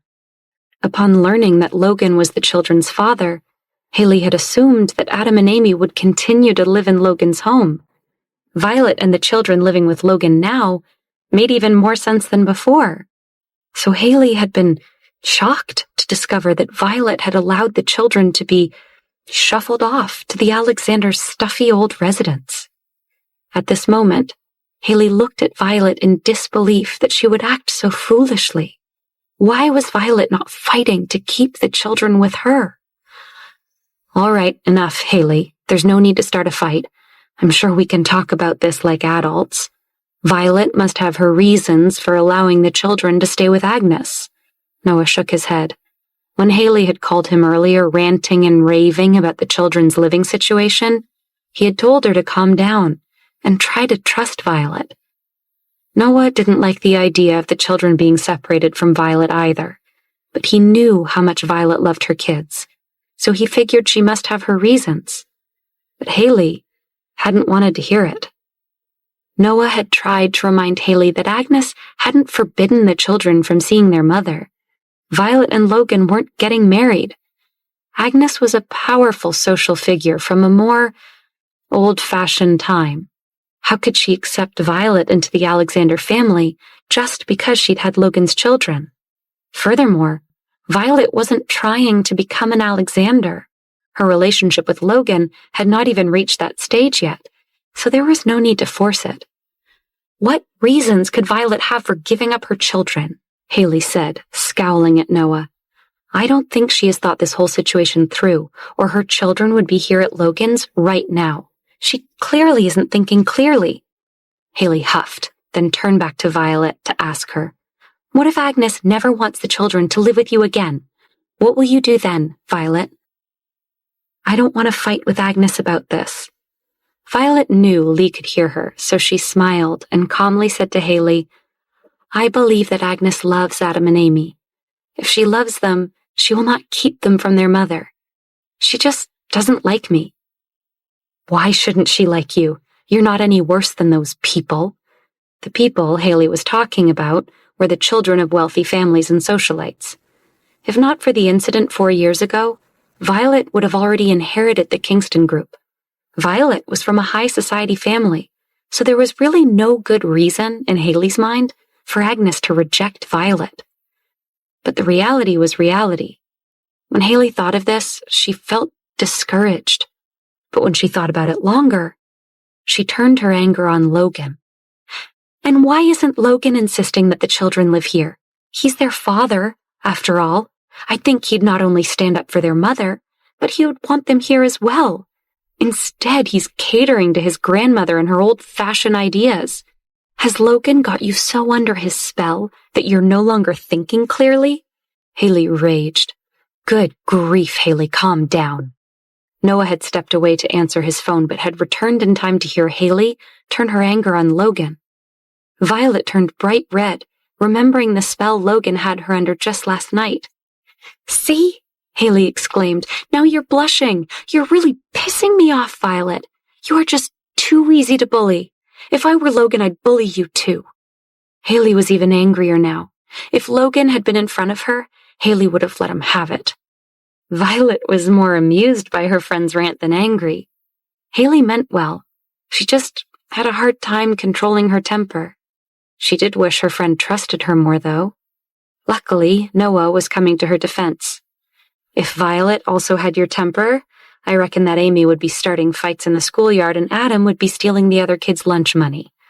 Noah smiled, helplessly shaking his head. Look, let's drop this. I want to change the subject. I have some news about the engagement your grandfather arranged for you. Noah looked at Violet seriously as he said this, watching her reaction closely. Engagement?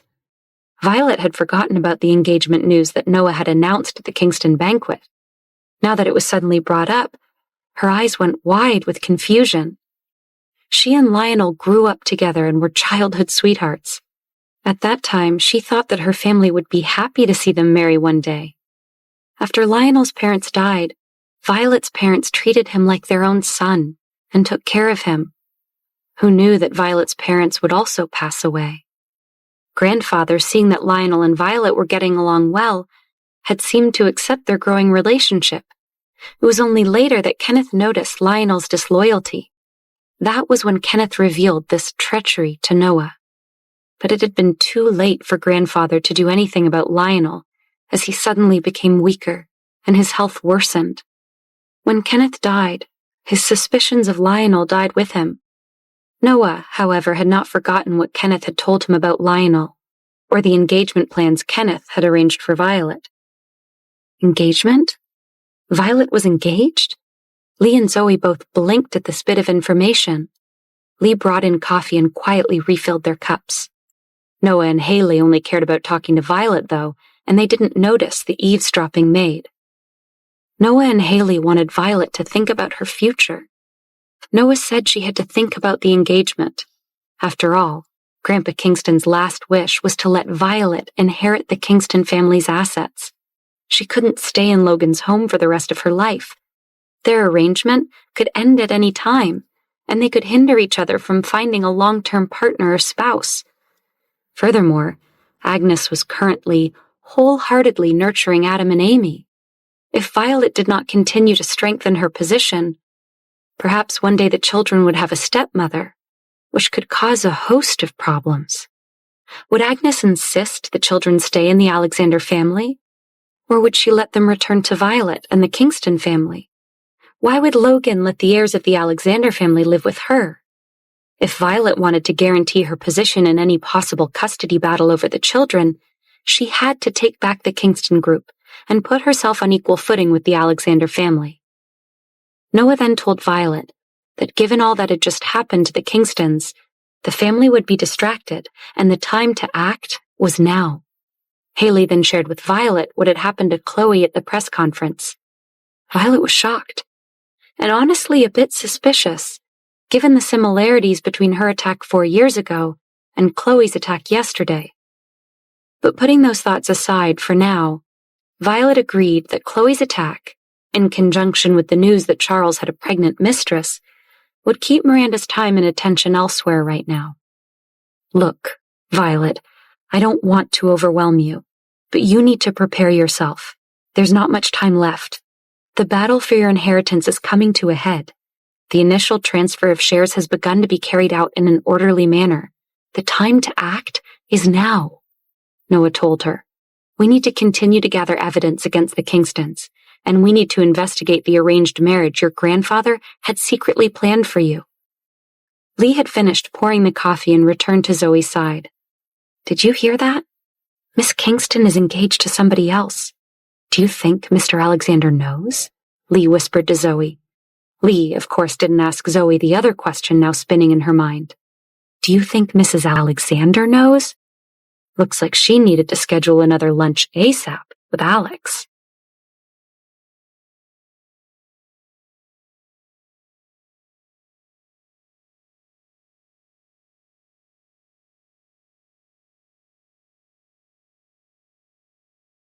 Episode 206. That's impossible.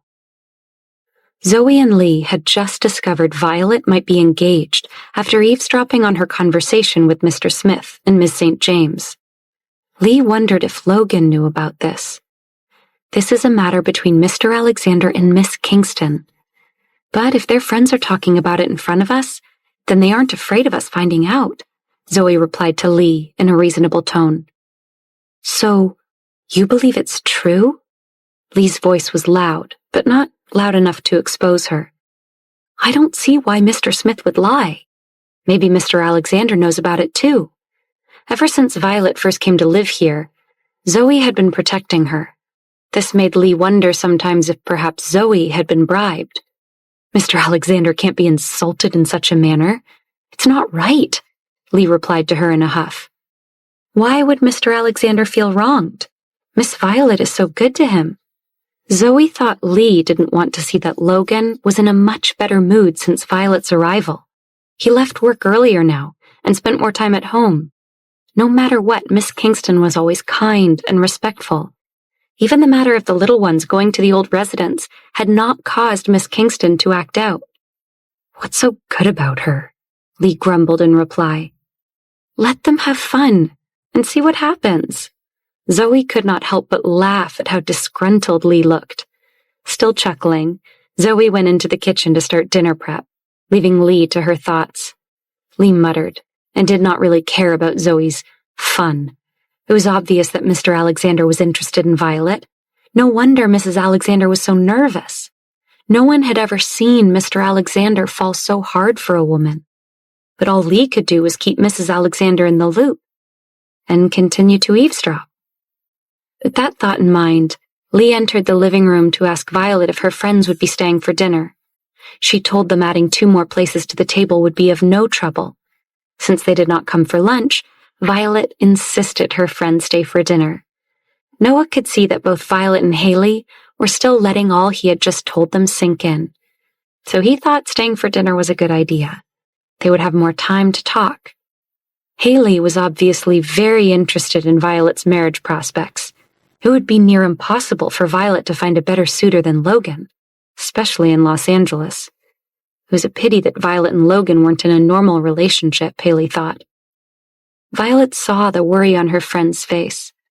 Haley was a good friend. While Haley may not always agree with Violet, she always had her back. Violet hugged Haley's arm and patted her back, telling her not to worry. Noah began to fill them in on what he had discovered so far about the engagement.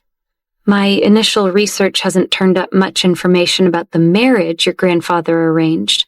The one promising lead I found is that the family's child was kidnapped. The information left behind by old Kenneth was vague. It said that Violet helped the child escape, but the specific situation still needs to be investigated. The story sounds like something out of a fairy tale. Was she a beauty who saved a hero? Haley had not thought the engagement circumstances would be so dramatic. I would have been very young. Why in all these years have we never heard about this kidnapping? Violet wondered aloud. Haley suddenly frowned and then said in a low voice, I may know a family. Haley reckoned that not many people in LA knew about this kidnapping. She herself had only accidentally overheard the story.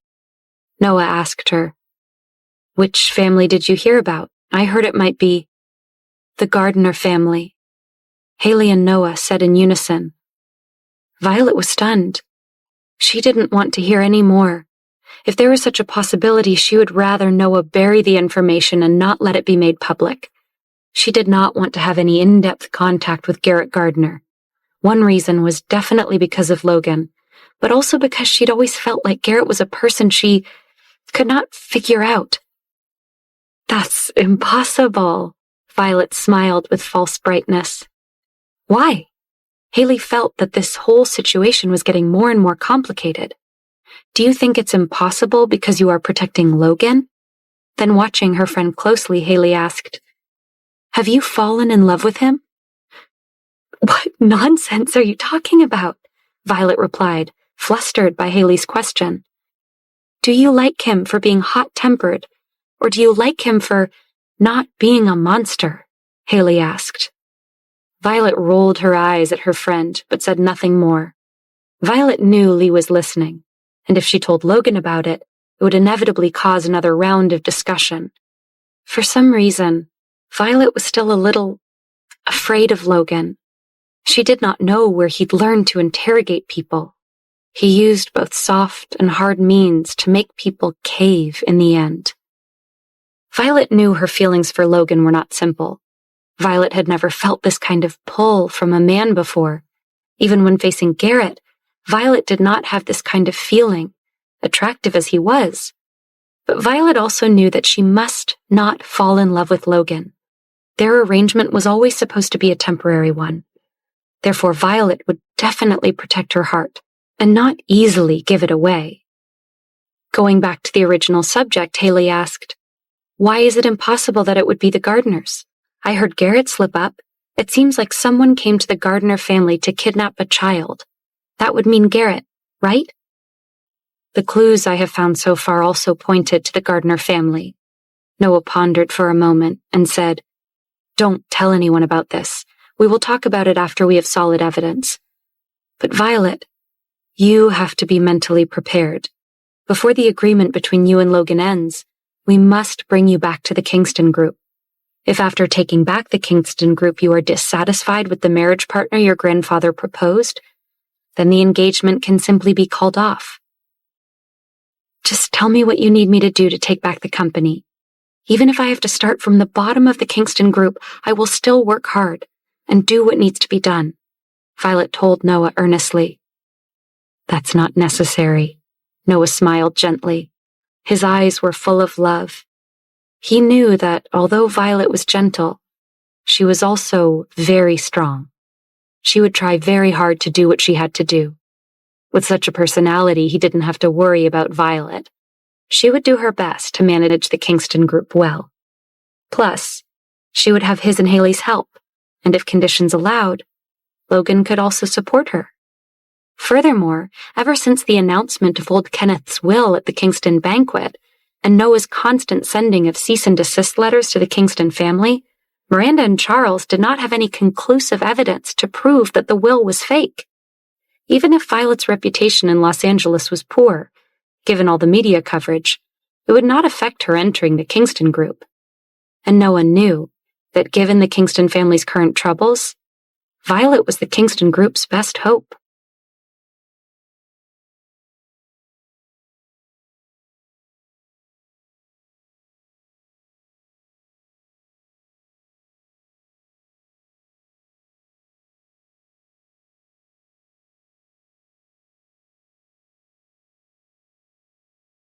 Episode 207. Conflicts of Interest. From Noah's point of view, Violet was the Kingston Group's best hope at the moment. The Kingston family was now plagued by scandal. The Kingston Group really needed a legitimate director. Violet was the rightful heir, so she was the best candidate to help pull the company out of its current mess. Not to mention Violet's relationship with Logan could guarantee that Smith Group would not stop its collaborations with the Kingstons at this time. Although Violet would not have much power at first, she held the largest block of shares. Noah thought that at the end of the year, Violet should become the new director of the Kingston Group. There was still a lot to put on the agenda. Only when the will was probated and the inheritance was established could the company be brought on the right track to get rid of Charles and Miranda. If this happens, it solves so many problems. Haley was delighted with Noah's predictions. She had not expected Violet to be able to work at Smith Group. She wanted Violet to attract Logan's attention and get people to pursue her, but who knew that Logan himself would end up being the one to pursue Violet? Although it could be considered that he had achieved his goal in a disguised way, Logan would not stop Violet from taking over the Kingston Group.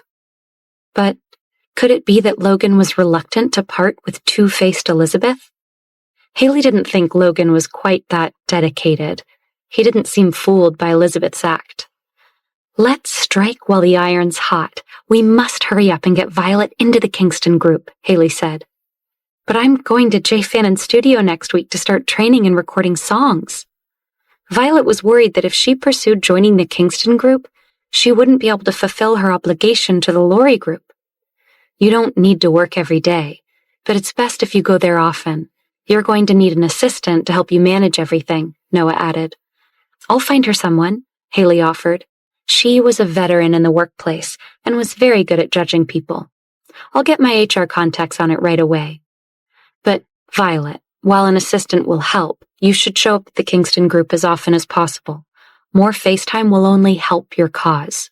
Noah then added, I also think you should cease going into Smith Group.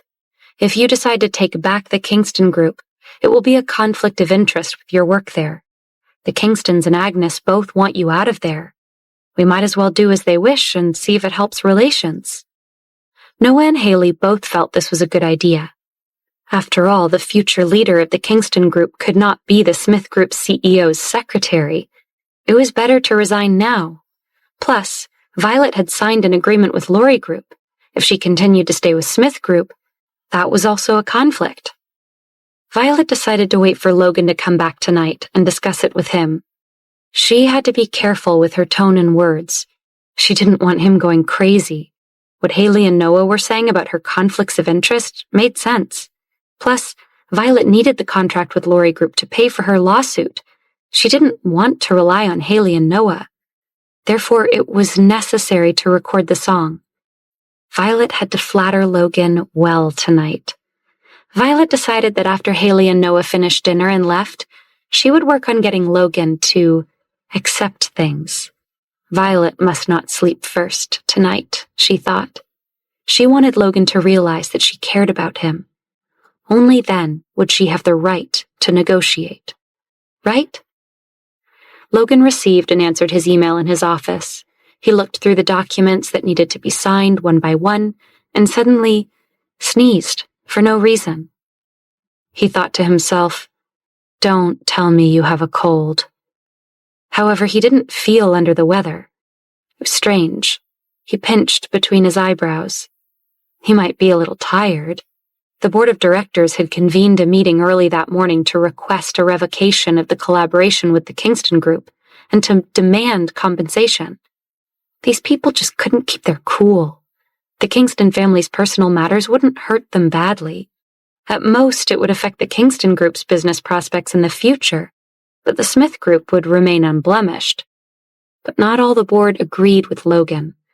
Different opinions were presented, and there were many disputes.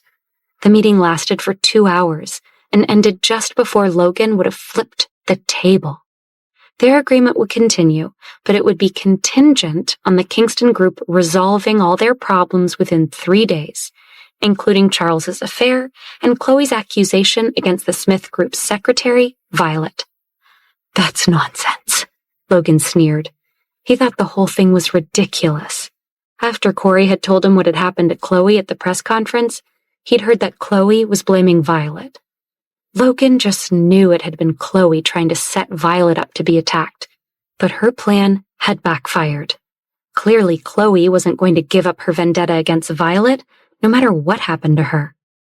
Corey walked in at that moment to say that Elizabeth was there and wanted to see him. Didn't they just meet yesterday? Logan thought. Why did she come today?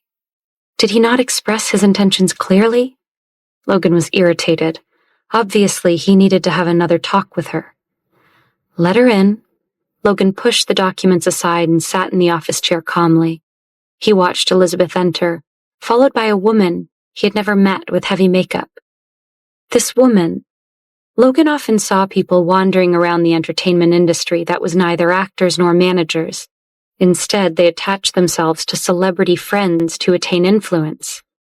Logan didn't know this woman, but he knew without asking that Corey was already planning a background check on Elizabeth's friend.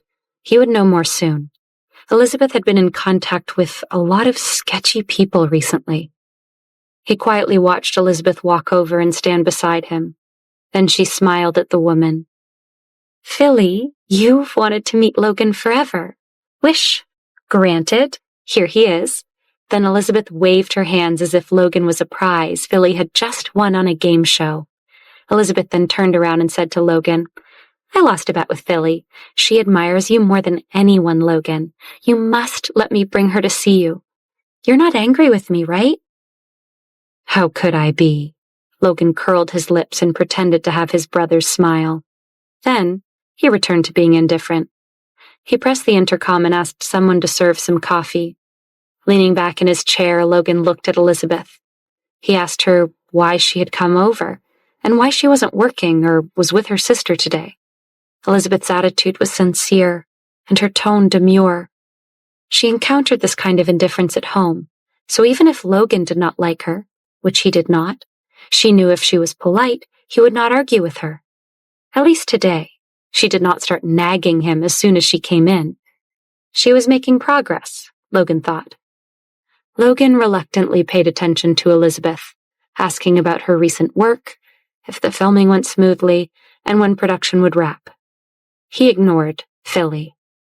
The assistant outside quickly made coffee and sent it in, along with some snacks. With that, she closed the door and left carefully. Priya went straight from Logan's office to Corey's office. Corey had already left for a meeting. Drake was looking at something on the computer at his desk. When he saw Priya coming, he waved her over. Guess what Elizabeth came here for today? Priya asked Drake in a low voice. Well, given that the Kingstons are the #1 trending topic on social media, she must be here to beg our boss for help, Drake replied. Unfortunately for Elizabeth, she's unlikely to get it, Priya remarked.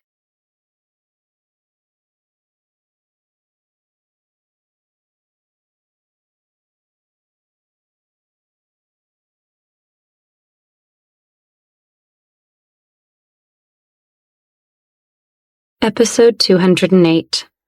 A Daughter's Betrayal. The Kingstons were in trouble, and Miranda knew it. The press coverage and social media storm had been relentless. The Smith Group's board of directors was threatening to pull out of their deal with the Kingston Group, and while Logan seemed to be resistant to the idea, it was only for purely business reasons. The Kingstons, even Elizabeth, were unlikely to be getting any help from Logan. In fact, Miranda knew Logan was probably growing suspicious of the Kingstons, given all that had happened at the press conference. Miranda couldn't figure out how she had not known about Charles's affair. She felt that her husband Charles, having a bastard child, should not have been a secret until now. Someone must have found out and kept it from her. Miranda could not figure out who, although she had one idea. Miranda couldn't help but remember that in the past few months, Charles and Lionel had suddenly started spending a lot more time together. Could Lionel have known about the baby? And had he helped Charles hide it from her? Lionel had not been back to the office yet. He claimed this was for Chloe's sake. But Miranda wondered if he was avoiding her. Miranda supposed it was possible Lionel just wanted to stay with his fiancée after learning their baby didn't make it. Damn it, Miranda thought. Why did Chloe have to lose her child when her husband's bastard had survived? This was all Charles's fault. Why couldn't he have just been faithful? Miranda decided she had really been blind to ever find Charles such a catch. And now, her husband didn't even seem to care about Chloe losing their future grandchild, but instead protected his pregnant woman fiercely. Miranda had learned the woman's name was Sylvia, but not much more about her. Charles had actually hired a bodyguard to guard the door of the woman's room. He suspected Chloe had some part in Sylvia almost losing their baby. Maybe Charles was being smart, because thinking about her daughter's miscarriage, Miranda couldn't help but wish that she could break into that woman's room and make their problems go away. And then there was the issue of the man who had caused Chloe to lose the child. He was sent to the police station that day it happened, but the story he told the investigators was always incoherent. He said that he and Violet were in love, and that Violet had given Sylvia a pill to make her miscarry because the pregnant woman discovered the two of them were having an affair. The vulgar man did not have any remorse. Instead, he mentioned Violet in every sentence. The key was that Violet had nothing to do with this. The police officers were all very suspicious and ready to investigate. Naturally, they wanted to speak with Logan.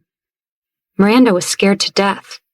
Previously, Chloe had said that she would have a plan to deal with Violet. Miranda wasn't stupid. She knew that what had happened to Chloe must have been Chloe's plot against Violet backfiring. Chloe's plan would have been fine if it had succeeded, but now Violet was unharmed. If Logan discovered that Chloe plotted against the mother of his children, he would probably make Chloe disappear from the face of this earth. Chloe was trying to blame Violet, but for the first time, Miranda did not care to splash dirty water on Violet. She would have to rely on her connections to put a hit on the man in jail. Miranda knew money could make anything happen.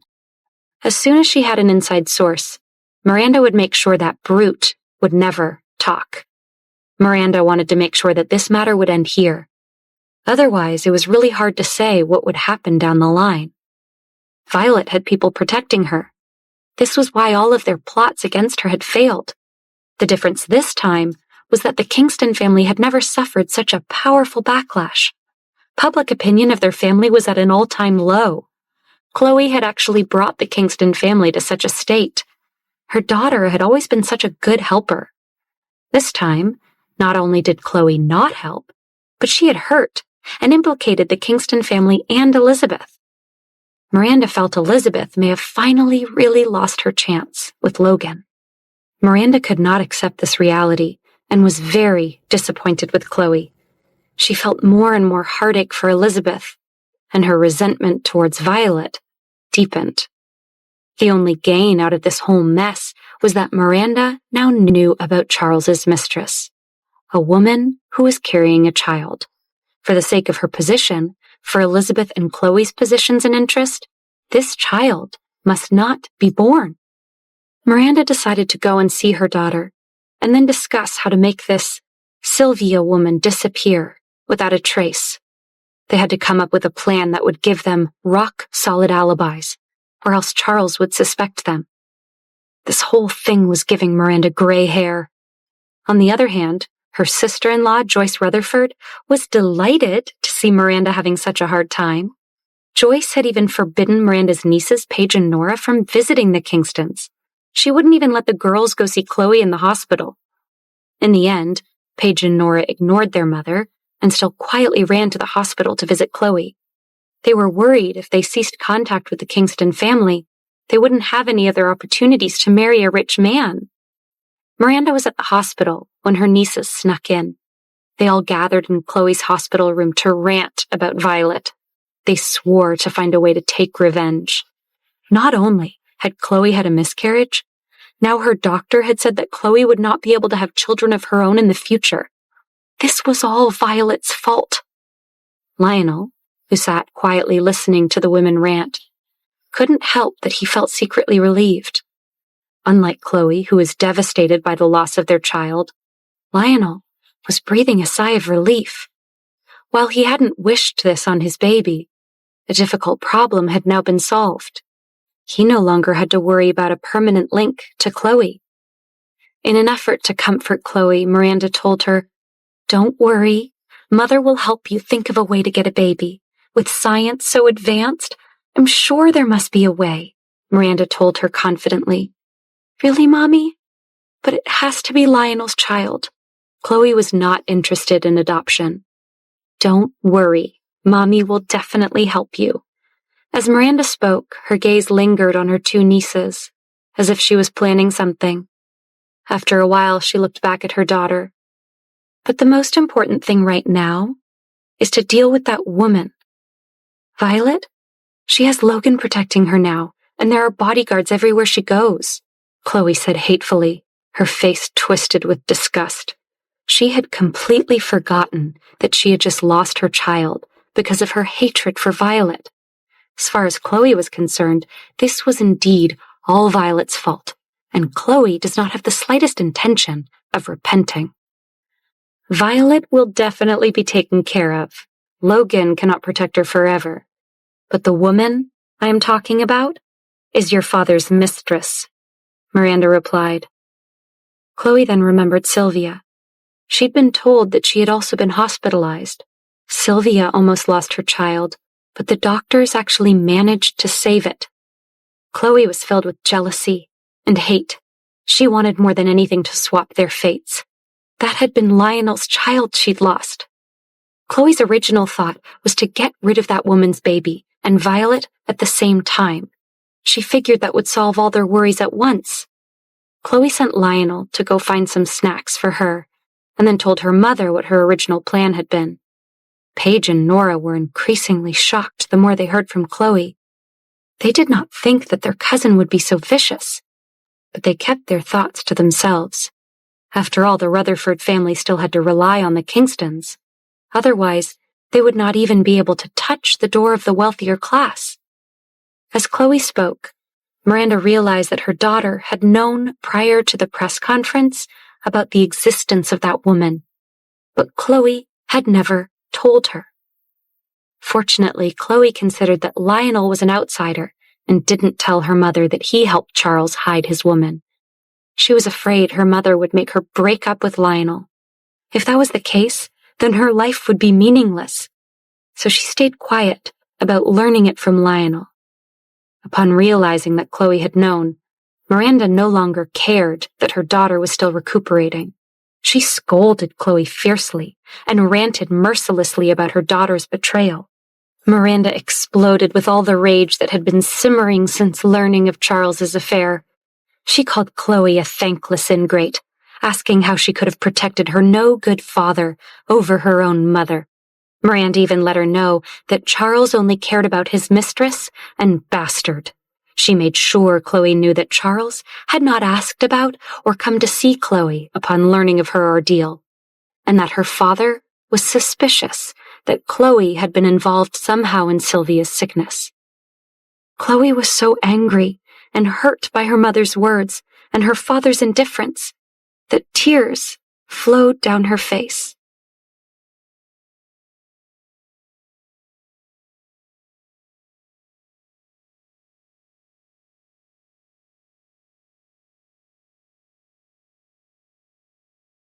Episode 209. Today's Top Stories. Miranda had just realized that Chloe knew about her father's pregnant mistress and hadn't told her about it. She was furious about what she saw as her daughter's betrayal. Chloe tried to argue back that she had wanted to solve the problem with her own wiles.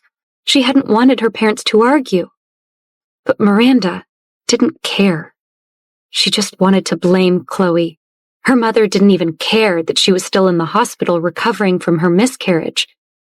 Chloe was disappointed and upset with her mother, so she lashed out at Miranda by saying that Elizabeth was her favorite and that Miranda did not care about her at all. The mother and daughter parted on bad terms, with Miranda ultimately rushing out of the door, saying she would take care of her father's bastard herself since Chloe had failed her. The company's matters, the family's matters, the daughter's matters, and her husband's love child were all like mountains pressing down on Miranda's head. If she didn't resolve it, the old men on the board would only keep making trouble for her. She did not even want to return to the office. It was the symbol of her former status. Miranda rubbed her temples, wondering if she had been too hard on Chloe. She decided since she had scolded her, she would think of ways to make it up to her later. The most important thing right now was to get rid of that baby. Miranda decided to call Charles and ask him to come home and have a good talk. She would be gentle and remind him that they had been married a long time and were still husband and wife. If there was anything to learn, she would get it out of him. Charles hung up the phone with Miranda and looked at Sylvia sleeping in the hospital bed next to him. Miranda had been soft on the phone with him, a rarity, which had given him the confidence to agree to meet and deal with his wife. Because of this debacle, the share price of the Kingston group dropped by 2 points. That was real money, and it was also his money. Moreover, there was Violet to worry about. That crafty girl had come back to Los Angeles seeking her inheritance, and Charles feared she would take advantage of the Kingstons' current scandals to make a power grab. He had to deal with these problems sooner rather than later. Charles needed Miranda to give him a way out so he could hurry up and get off this runaway train. Charles had conditions, though, that would be difficult to bring up with Miranda. He had to protect the child. It was his, after all. Charles looked at the sleeping woman next to where he sat. Her face was pale and she looked pitiful. He had decided. He did not intend to give up on his woman. I can't believe Charles Kingston was having an affair. I didn't think he had it in him. And he even knocked up his mistress. I heard the woman's child was saved, but Chloe's was not, Priya whispered in a low voice to Drake. Really? Drake was also stunned, although he hated the Kingston family. He didn't like hearing that a child had been lost. Plus, Drake had heard that Charles had left with the mistress, and Miranda had been more worried about her cheating husband than what had happened to her daughter. She had left Lionel to escort Chloe to the hospital. What kind of mother would do that? The Kingstons are very strange. And look, Priya unlocked her phone and showed it to Drake. Have you seen today's top stories? It turned out that there were 3 stories trending online today. The first one was that Chloe's child had not been saved, but that Lionel firmly promised he would take personal time with his fiancée. He would definitely pursue this matter to the end, and he asked for the media to give his family privacy during this difficult time. The second big story was that the Kingston Group's board of directors had announced that they wanted the heir of the will, Violet Kingston, to accept a role at the company as an honorary director. They wanted to have a benign competition with the current director, Miranda, to inject fresh blood into the company. The hope was that the Kingston Group would rise to the top again quickly. The last big story was that Violet was set to begin working with Laurie Group and Jay Fannin next week. An official announcement had been made which said that everyone at Laurie Group was looking forward to working with Violet and Jay, and the company was thrilled by their upcoming musical collaboration. The announcement was drawing a lot of attention, and the comments below the article were very lively. Everyone knew that the Smith Group was also involved in this project, and followers, for and against Violet, were talking about how the most powerful men in Los Angeles all seemed to become involved with Violet. Reading through the comments, Drake smiled and shook his head. People nowadays were like this. They would rather attack and judge anonymously online, hiding behind their keyboards. Drake knew what Violet had experienced since returning to Los Angeles. He knew that if these trolls had to endure half of what Violet went through, they would not be so callous. Besides, even if Mr. Alexander and Mr. Gardner admired Violet, Drake knew it was still because of her abilities. He had never seen Violet flirt with anyone, unlike Elizabeth, who would go waltzing into Logan's office whenever there was an opportunity. After reading through the top stories, Priya and Drake quietly continued to discuss everything. The two of them had their heads together whispering. Luckily, Corey was out, so they had time to talk. The Kingston family deserves everything happening to them, Priya said, then added, all the bad things they've said and done have come back to bite them. They've lied and cheated. But in the end, Miranda's husband was the real cheater. Priya shook her head in disgust. And of course, the first thing Chloe said when she woke up was that Violet had set her up, even though there is no evidence of this. If you ask me, she's trying to deflect, Drake replied. Then growing more disgusted, he added, seems like Chloe fell into the trap that she had set herself. Then when Chloe got caught in the crossfire, she became so angry from embarrassment, she tried to blame Violet.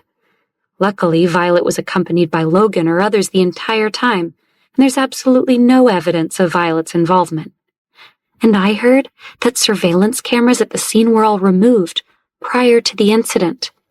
The whole thing is so strange, Priya said. Is that so? Drake felt that the problem was not simple. Think about it. The lack of surveillance cameras means there was premeditation. Unless they had planned it, how would someone know ahead of time a pregnant woman was sick right there on the second floor? If surveillance cameras were all down, then the pregnant woman could have been some sort of plant. What do you mean? Priya's eyes were filled with excitement.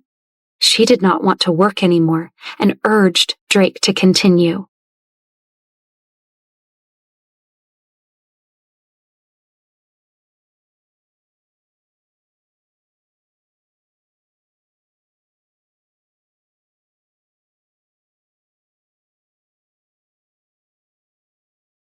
Episode 210. Crazy. Drake did not read detective novels for nothing. He knew it was suspicious that all of the surveillance cameras in the second-floor hallway had been removed prior to the incidents at the press conference. Priya was now watching the wheels in Drake's head spin as he thought out loud. Think about it, Priya. I mean, what are the odds that there would be a scandal with not one, but two Kingston family members during the press conference? And then, both of those incidents happened at the same time, on the same floor, and in the exact same area where all the cameras had been removed. There are way too many coincidences in that sequence of events. And then the icing on the cake, you can't tell me that Chloe, a woman who hates Violet, being one of the victims is also a coincidence? Not to mention, who would benefit the most if Charles's mistress miscarried? Drake concluded with a knowing look at Priya. That's right. Charles's baby would have meant a cut in Chloe's share of the inheritance. Heavens! Chloe has been secretly plotting against both the mistress and Violet. Then Priya's face fell. But wait, why would Chloe voluntarily set herself up for an attack that could endanger her baby? What woman would do that? Priya asked skeptically. A woman who didn't think she could be the victim, Drake replied knowingly. I bet Chloe had intended for Violet to be the one in that hotel room, and when her plan backfired, she pivoted to blaming Violet for her own attack. Priya's eyes grew wide. She thought what Drake said made so much sense. And now, Elizabeth came knocking on our door. Her family must be really anxious, so she's running to Logan for help. Priya shook her head in bewilderment. Drake and Priya were keyed up now. They nodded secretly and whispered that Logan would definitely send people to investigate this matter. The two of them wanted to help. They just needed to find some evidence. Priya thought that Logan would definitely send someone from Smith Group to visit Chloe in the hospital and offer the company's sympathies. Priya decided she would offer to be that person and seize this opportunity to visit Chloe. Perhaps Chloe would say something incriminating to Priya while she was still recovering. Priya's eyes lit up at the thought of playing Nancy Drew. She grabbed a stack of documents and headed to Logan's office, pretending he needed to look over them again. As Priya entered, Elizabeth was actually talking about a reception a few days later that she wanted to invite Logan to. The heavily made-up woman named Philly, who had accompanied Elizabeth today, was now looking at Logan flirtatiously. She smiled and said how much she admired him and that Elizabeth mentioned Logan all the time to her. Then batting her false eyelashes, Philly said to Logan, "You must know about Elizabeth's current situation. Surely as a gentleman you will help her. Make sure her career stays on track. Despite recent events, it would just take a word from you and mean so much to her." Philly didn't even mention Chloe's problems. Priya was shocked. Did Elizabeth really only come here today to serve herself? Did she really not care about her elder sister's troubles? Priya realized that this woman was far from simple. She was not just a brainless flirt. Could it be that this Philly was helping Elizabeth come up with ideas? "Sir, before Corey left for his meeting, he asked me to go to the hospital to visit Chloe. Drake can handle things here for me while I'm gone." As she spoke, Priya glanced at Elizabeth, who was on the sofa with Philly. The two women were casually discussing their smartwatches or something. Elizabeth either hadn't heard or didn't care that Priya had just mentioned visiting her sister. Elizabeth may have been ignoring Priya, but Logan wasn't. He saw right through the assistant's act. She was trying to get a rise out of Elizabeth, and Priya was surprised that she was getting no reaction. Frankly, so was Logan. Given what had happened to Chloe, he'd been thinking it was strange that Elizabeth not only hadn't mentioned her sister, but also hadn't asked him to help her family. Logan decided to satisfy both his assistants and his own curiosity. Turning to Elizabeth, he asked, "Elizabeth, how is Chloe doing? We were all sorry to hear about what happened." "Oh, Logan!" Elizabeth placed her hands on her cheeks in apparent distress as she spoke. "Don't mention it to anyone. It's too painful to talk about. Chloe woke up, and her child was gone. I'm very worried about her. She's been acting... well..." Elizabeth hesitated. "Well, what?" Logan raised his eyebrows. He felt that Elizabeth's following words were definitely not going to be very pleased to hear. Crazy? Chloe had been acting crazy. Upon learning the news about her baby, Chloe had been going crazy in the hospital all day. Even Lionel, who had stayed by her side, could not get her to calm down. He did not understand where Chloe's head was at. She clearly knew that Violet was protected by Logan, yet she continued to rant and rave and place the blame for her attack on Violet. "You keep saying Violet did this, but do you have any evidence? Chloe, we can't simply say these things with no proof. We'll get sued for slander," Lionel said now, in an attempt to reason with her. But Chloe didn't want to hear it. She only grew angrier. She slapped the cup off the bedside table and spilled water all over the floor. The orderly quickly came in to clean it up. Lionel suppressed his anger and thought of Elizabeth's gentleness. He felt that Chloe had really changed a lot over the years. The only thing that did not change was her jealousy and hatred towards Violet. Of course, this was only good for him. Since the time Violet left the country, Lionel had achieved his goal of staying in the Kingston family. However, he still had many things that he had not done. As long as he was given enough time, Lionel would make sure that the Kingston family, and Violet, would ultimately be his. Therefore, Chloe's miscarriage was really a fortunate surprise. While he hadn't wished this on his child, now that it had happened, Lionel had decided to approach the issue pragmatically. A child would have only meant a permanent link to Chloe. "Lionel, what evidence do you want? If I say it's her, then it's her," Chloe screamed. "Go and ask her to come and see me. I want to ask her in person why she is so vicious." Chloe's entire face was distorted in rage. It was disturbing. Lionel did not want to look at her. He comforted her and told her he would call Violet. He took his phone and went downstairs, leaving Chloe, who was still non-stop cursing, with the nurse. Frankly, Lionel was thankful to be out of the room. "Is there something you need from me?" Violet picked up Lionel's call, but her tone was icy, which momentarily caught Lionel off guard.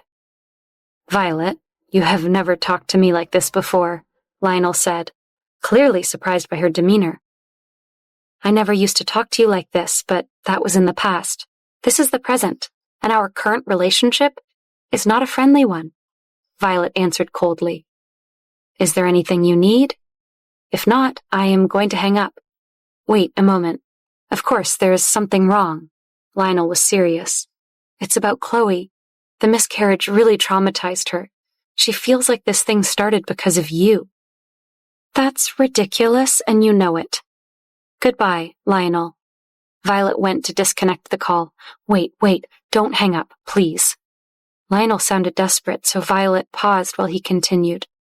"I definitely think Chloe is off base, but you also know that she has a temper. I was hoping maybe if you two talked, she would realize she was wrong and let this go." "Why should I help you?" Violet was very impatient. She didn't want to get involved with anyone from the Kingston family, especially Chloe and Lionel. Whenever she saw them, she would think of all that had happened and Lionel's betrayal. "Can't you just count it as me begging you? I was wrong in the past, and that time, there was nothing I could do. Violet, please help me. I'm begging you," Lionel pleaded. Violet had no interest in seeing Chloe, but Lionel's desperate begging made her curious. What was Chloe thinking?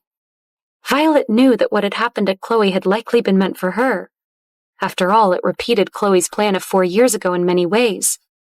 And if she was blaming Violet, why would Chloe want to see her now? Violet remained silent a long moment before finally agreeing. "Fine, I will go see her tomorrow. But I'm not doing this for you, or Chloe, but to set the record straight with her." Violet would go and talk to Chloe. Since Chloe was still being despicable, maybe it was time Violet confronted Chloe about everything that she had done to her, starting with what happened 4 years ago. "Great, that's great." Lionel sounded relieved. "I knew that I could count on you, Violet. Thank you. I really appreciate your kindness. I will see you at the hospital tomorrow." Lionel then disconnected the call. After getting the reply he wanted, Lionel quickly hung up before Violet could change her mind.